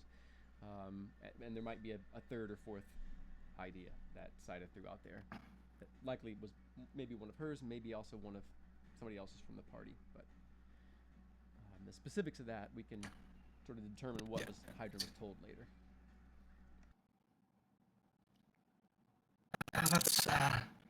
That is a lot. Do perhaps on the trip back, if I could see the horn, I could figure out what this, if it is capable of teleporting a group of people, we could get out of town pretty quickly. I had no problem with that. She holds it out. It's almost as much as I am. Dremnir looks up, his eyes sort of widen, his mouth parts a little bit as he looks over it, and he says, "Beautiful. Never seen anything like it." His eyes sort of light up as he looks over it.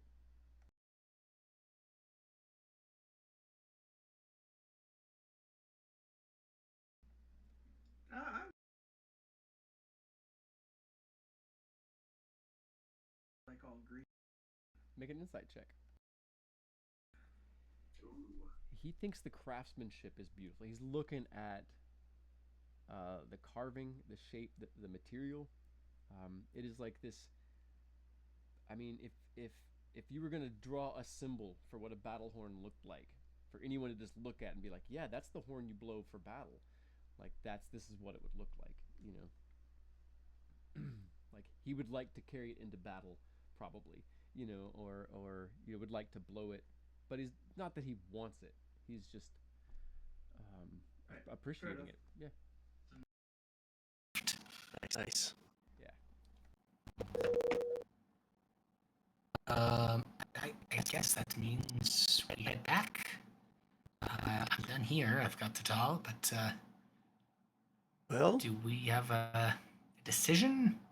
if to you're make? if we're going to leave, why would we go back to the boat?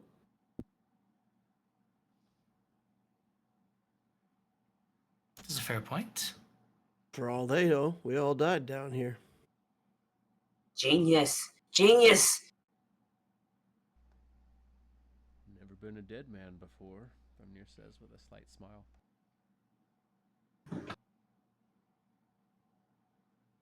Always something new with you all.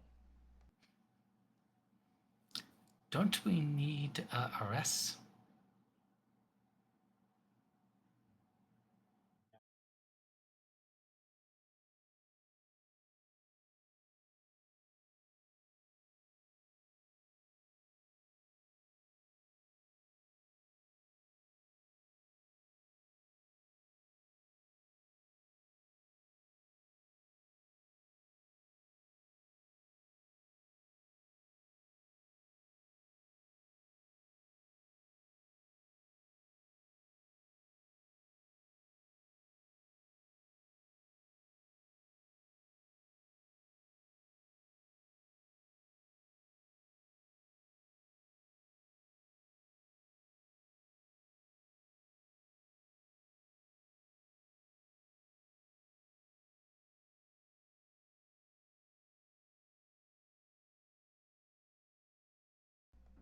I didn't much care for the place either.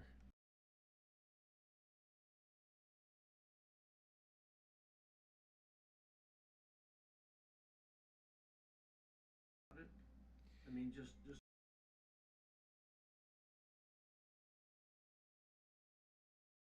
right. Oh no, They collect stuff.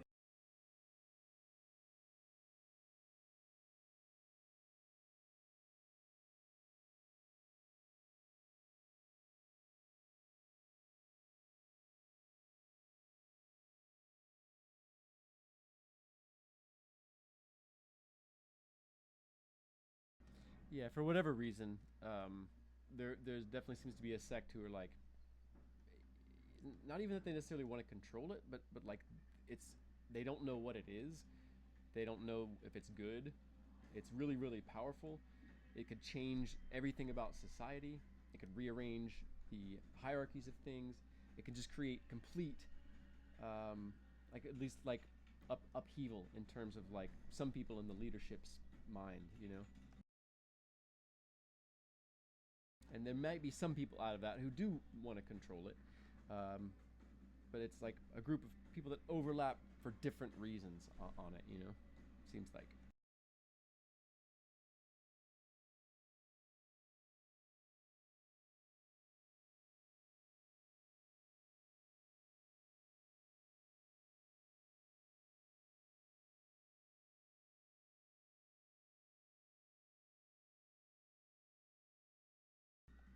Might also cut.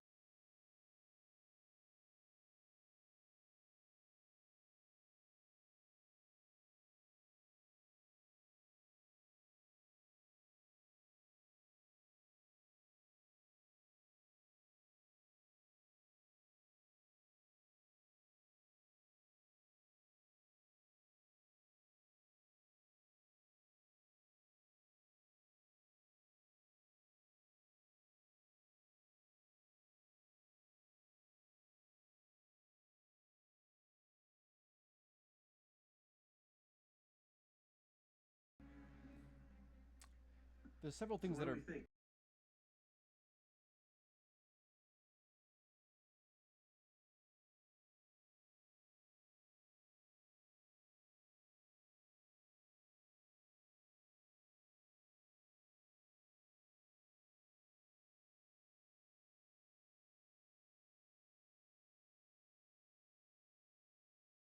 I even flirting with it long enough.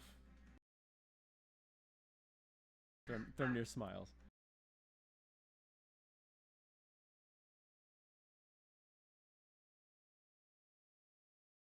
Yeah, well, now that I've said something, it's probably gonna be me.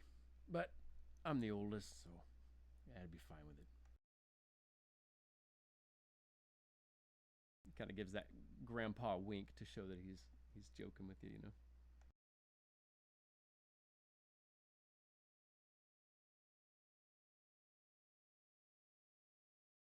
All right, everybody out of character. Everybody cool with that? Yep. Mm-hmm. Yep. Could Crenshaw maybe move? If we're gonna sit for an extra, because we've taken a short rest. We've been here for quite a few hours. Yeah, you were here for 4 hours, Thinking just copying the script. Yeah. maybe someone's gonna try and come check on them, and maybe he would want to, like, if they find the cave and find their way in here, uh, maybe he wants to stand guard, like closer, like more southward, maybe in the circular room we entered in. What do you guys think of that? That way, try and stop anyone from coming to discover the horn. We could even all go into that room and kind of like bar the entrances that we opened. Mm-hmm. Yeah, you all have. Sounds good to me. Sorry, go ahead, Saida. It sounds good to me. We know how to flood the place out, right? Yes, you do. Just remove the sand from the stairs. Open several of those doors on the outside. If you do both those, it's definitely the place is definitely gonna flood.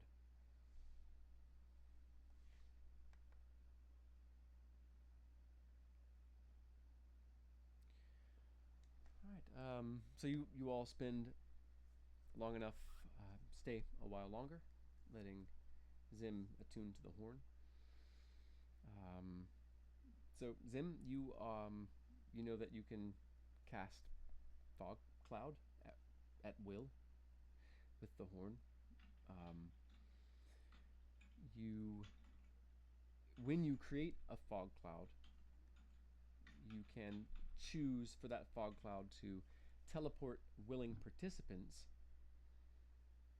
to another fog cloud or to another place that is foggy that you know about within a mile.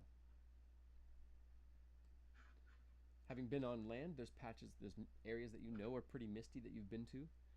You're certain you could move to one of those. If you were high up, you think you could cast these areas of mist at like 400 or 500 feet, maybe more if you've got good visibility, and then you could allow the certain willing people allies to move into it, and then take an action and move everybody that's in it from that cloud of mist to another.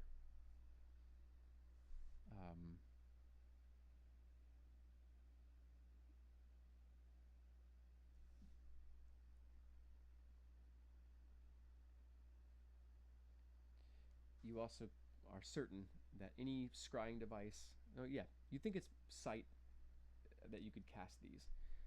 You're certain that it is, I'm sorry. You think that also goes for long distance looking glasses, spy glasses, scrying devices, and things like that. So that if you can see the place, you can cast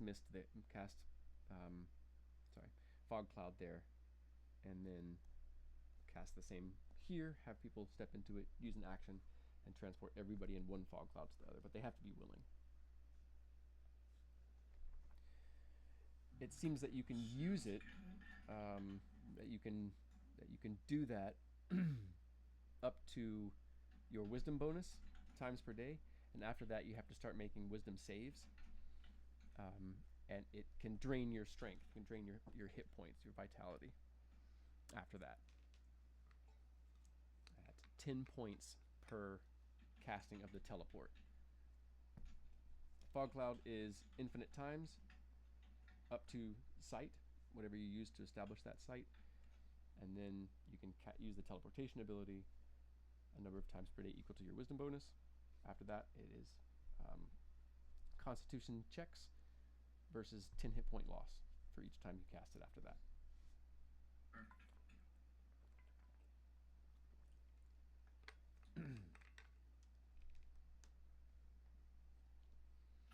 The mist and fog itself, it doesn't just it also works on anyone attempting to perceive and track people based on sound, where mist ordinarily just does sight. This does sound as well, so something that tracks an animal that tracks by sound isn't going to get their advantage to that perception check to spot you within it. So as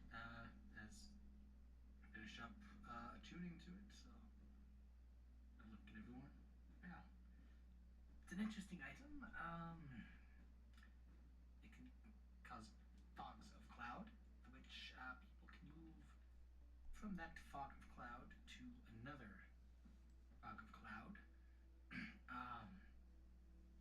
I believe I can only enable that movement twice per day, and then it will take more effort to do such with the horn itself.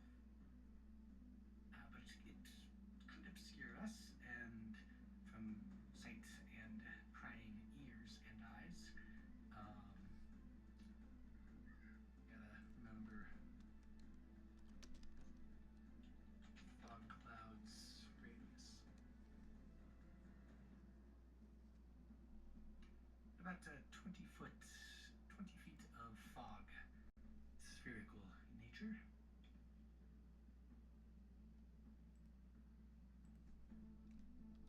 But since you can overlap them and connect them together as well. Right. I could just make like a fog wall if I wanted to. Right. Yeah.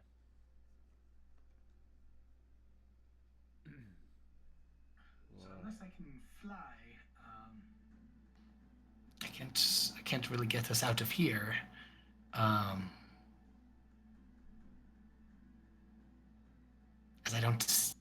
we don't have any vision to the outside world. But from a ship, I could perhaps teleport us to land if we were able to get them close enough. Especially if I scamper my way up to, say, the crow's nest.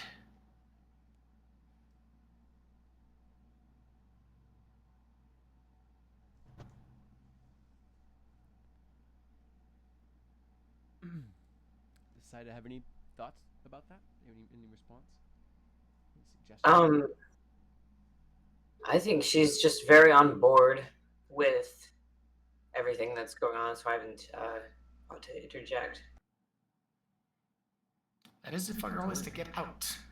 If our goal is to stay in the city, then perhaps we, instead of teleporting outside of the city, fog our way into the city. It feels rather noticeable, though. Unless it's a foggy day when we get to Avasar. I don't have that kind of ability yet to control the weather. Well, whatever we do, we're gonna have to take care of that mage on the ship if you can't teleport us, get us straight out of this room.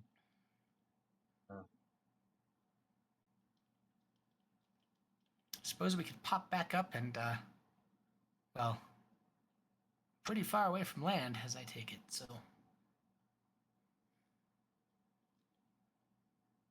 A couple of miles away.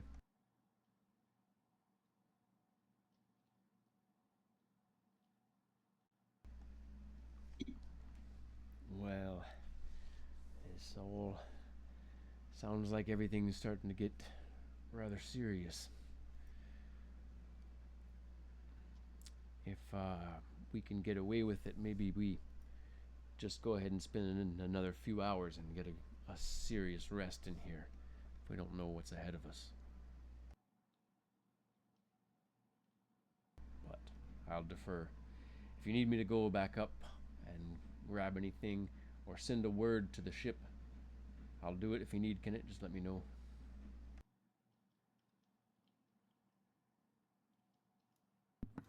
The only thing they have of interest to me are us. Right.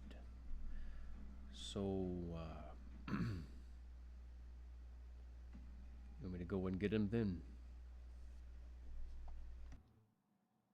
Well, so just to be clear, we feel like we could teleport from here. Land is within a mile, or are we in the middle of the ocean where we have to go back to the boat before we can get the teleport to work?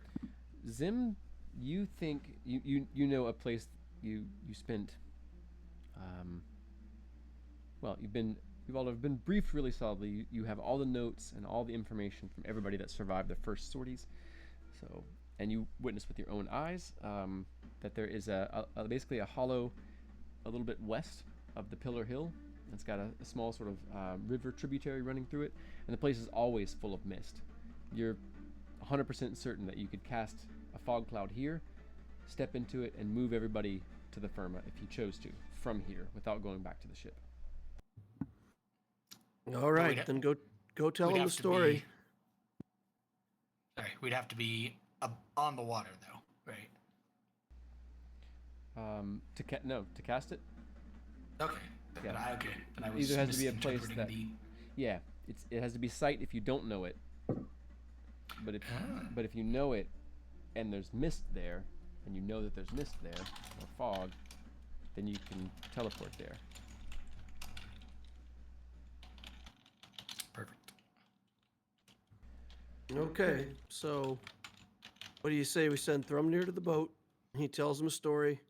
We're about to have a battle, life and death situation, and we need a rest to come down and help us.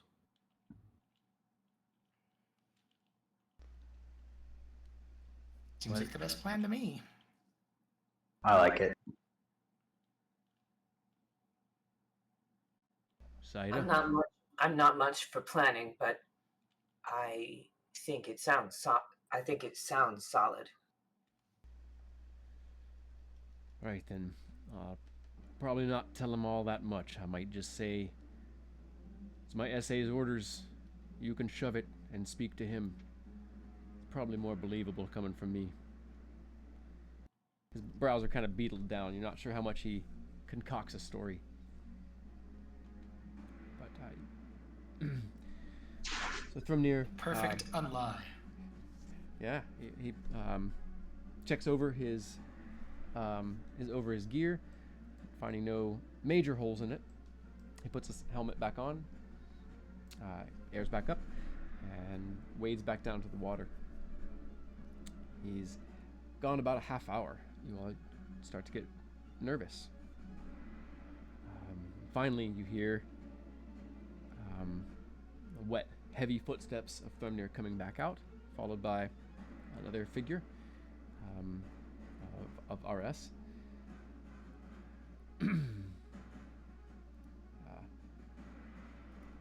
And RS is. Oh, so what are we prepared for, Thrumnir? This must be a serious damn battle. I'm nearly dead as it is. That Magi up top barely brought me back. I don't know if I'll ever get the taste of whatever herbs were out of my mouth. Every time I take a breath, I think I'm gonna split open. Thrumnir says, "Oh, you just gotta arm yourself and keep quiet. They're just around the corner now." You see Thrumnir creep around the corner. He's tucked. His whole posture is completely furtive, like he's sneaking through the firma. But he's looking up at Kinnit and Saida, and he's got this huge, just crap-eating grin on his face.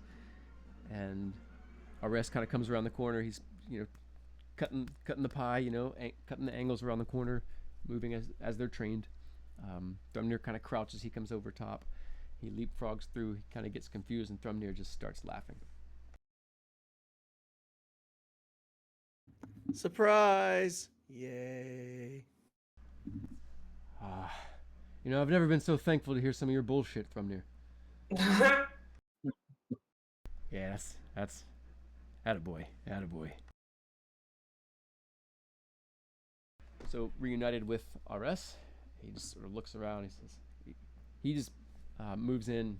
He lays down right in the middle of the plinth in that large central room and says, "Well, I'll just be having myself a nap then, or at least not doing over much. I need to rest." He looks a lot better than he seems, though. He's had his own short rest. He's not completely healed. He's covered in bloody bandages, as he you can see peeking up out from underneath his diving suit. Well, I'll fill him in on the plan to collapse this place and teleport out and all the reasons why. And I won't ask him if he's with us. I will remind him that he's with us. Oh, yeah, I was wondering when this was going to happen. I figured we'd stumble into something that would right and good change everything. I didn't know it was going to be that thing. That thing's massive. But, and what we apparently have allies. That's great. That's all great. Just,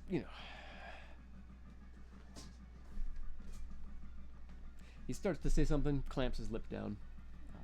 Kenneth, you have a pretty good idea. He's going to reference an old, his lost friend.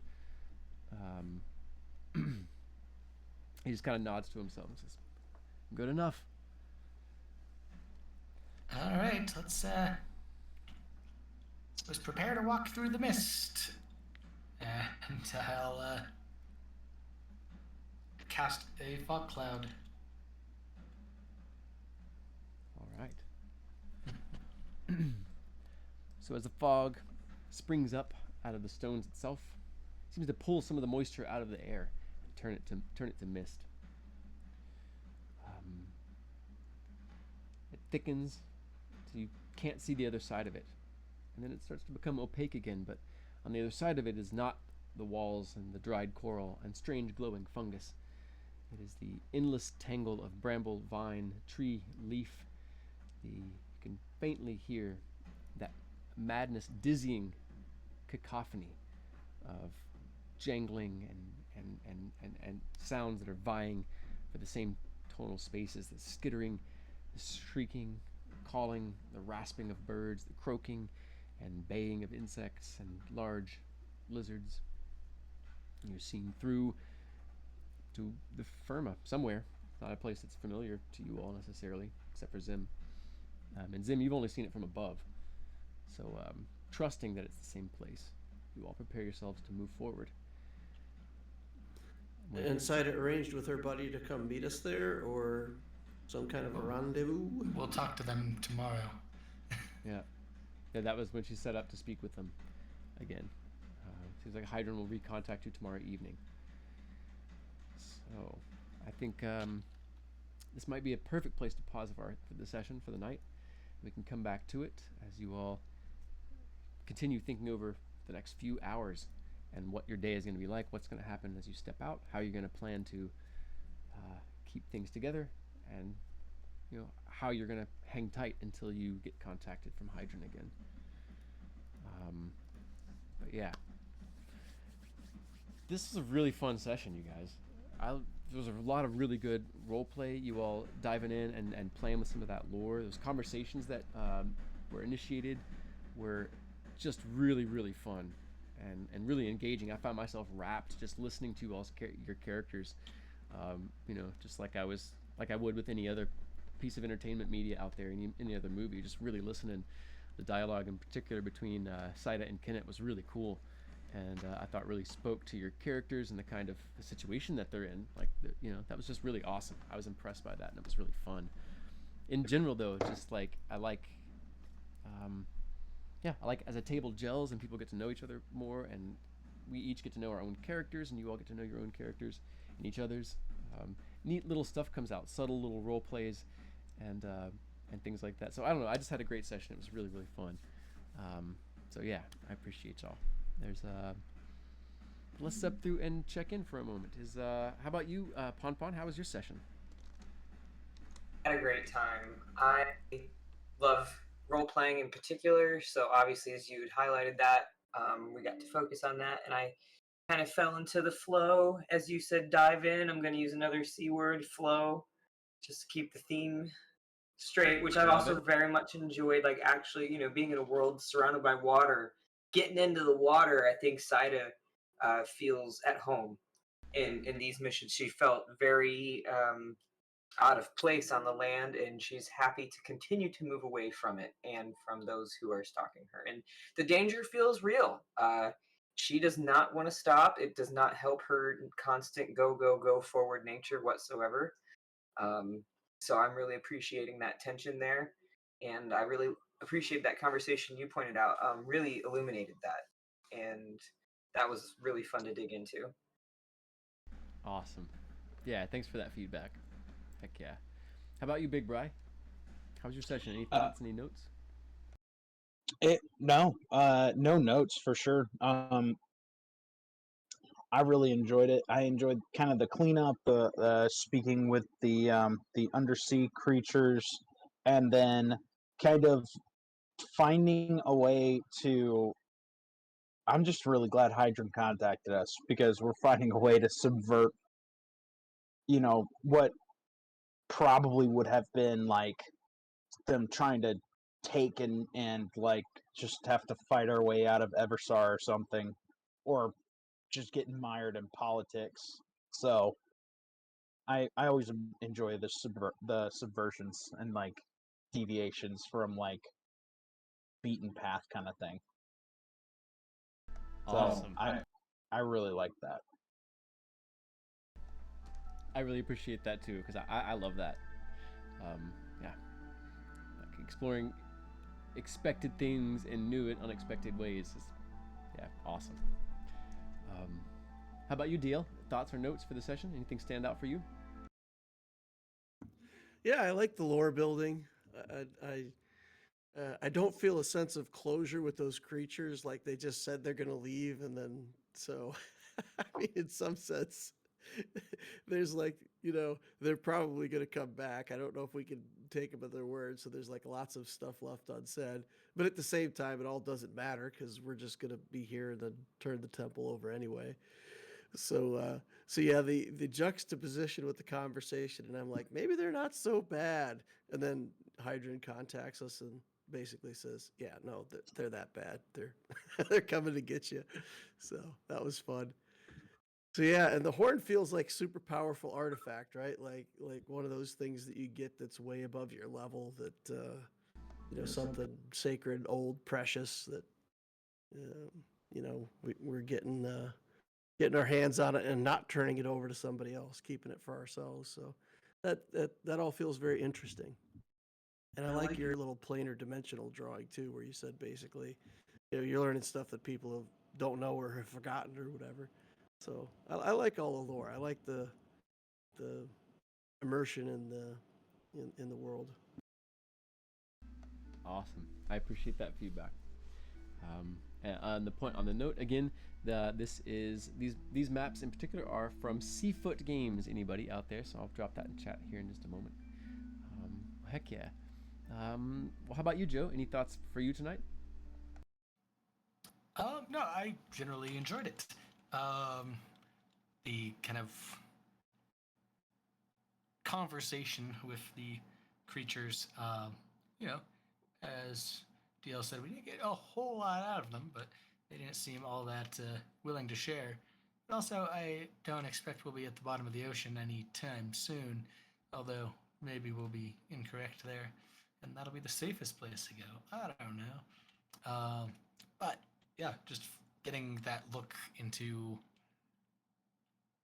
the past and present, future lore building side was very, very interesting, especially kind of having some additional background in the world from a player perspective, and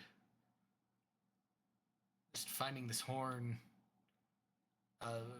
very interesting relic. I enjoyed the group letting letting time pass.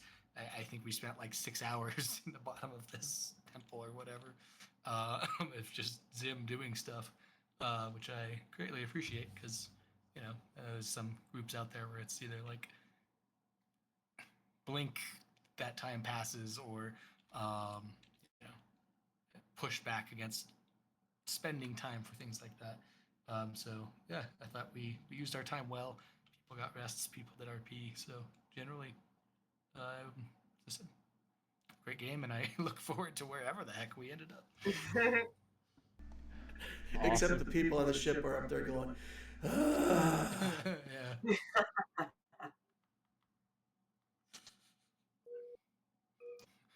Where'd these people go? Awesome. Man, there was something I was going to say, but it just blasted that right out of my brain. Yeah, this has been super fun. I'm excited to see. I'm excited for next session. See what happens next. And man, that's gonna mess with me until I figure it out. I'll probably like just go live again in like 20 minutes by myself, and I'll be like, "It was this. That's what I was thinking of." Bye, everybody. Because yeah, it's gonna mess with me for the rest of the night. Yeah. That's all right. That's all. I'm just gonna let it go. Well, everybody out there in Twitch land, thanks for coming. Thanks for watching. And those of you who are watching again later, we appreciate you coming back and checking out the videos later and watching it without the interaction and stuff like that. That's pretty cool. So let's see here. Once more, these are the Mythlanders. I am DM Feanor. I run games throughout the week on Start Playing Games. You can find me at my various social medias under DM Feanor. And we have, of course, Big Bry with us, and Jay Fink, Darth Loquitur, and Pon Pon. And we'll all join you again next week, and you will, and we'll see what happens next in Landfall. Good night, everybody. Have a good week, and take care of yourselves. Bye. See ya.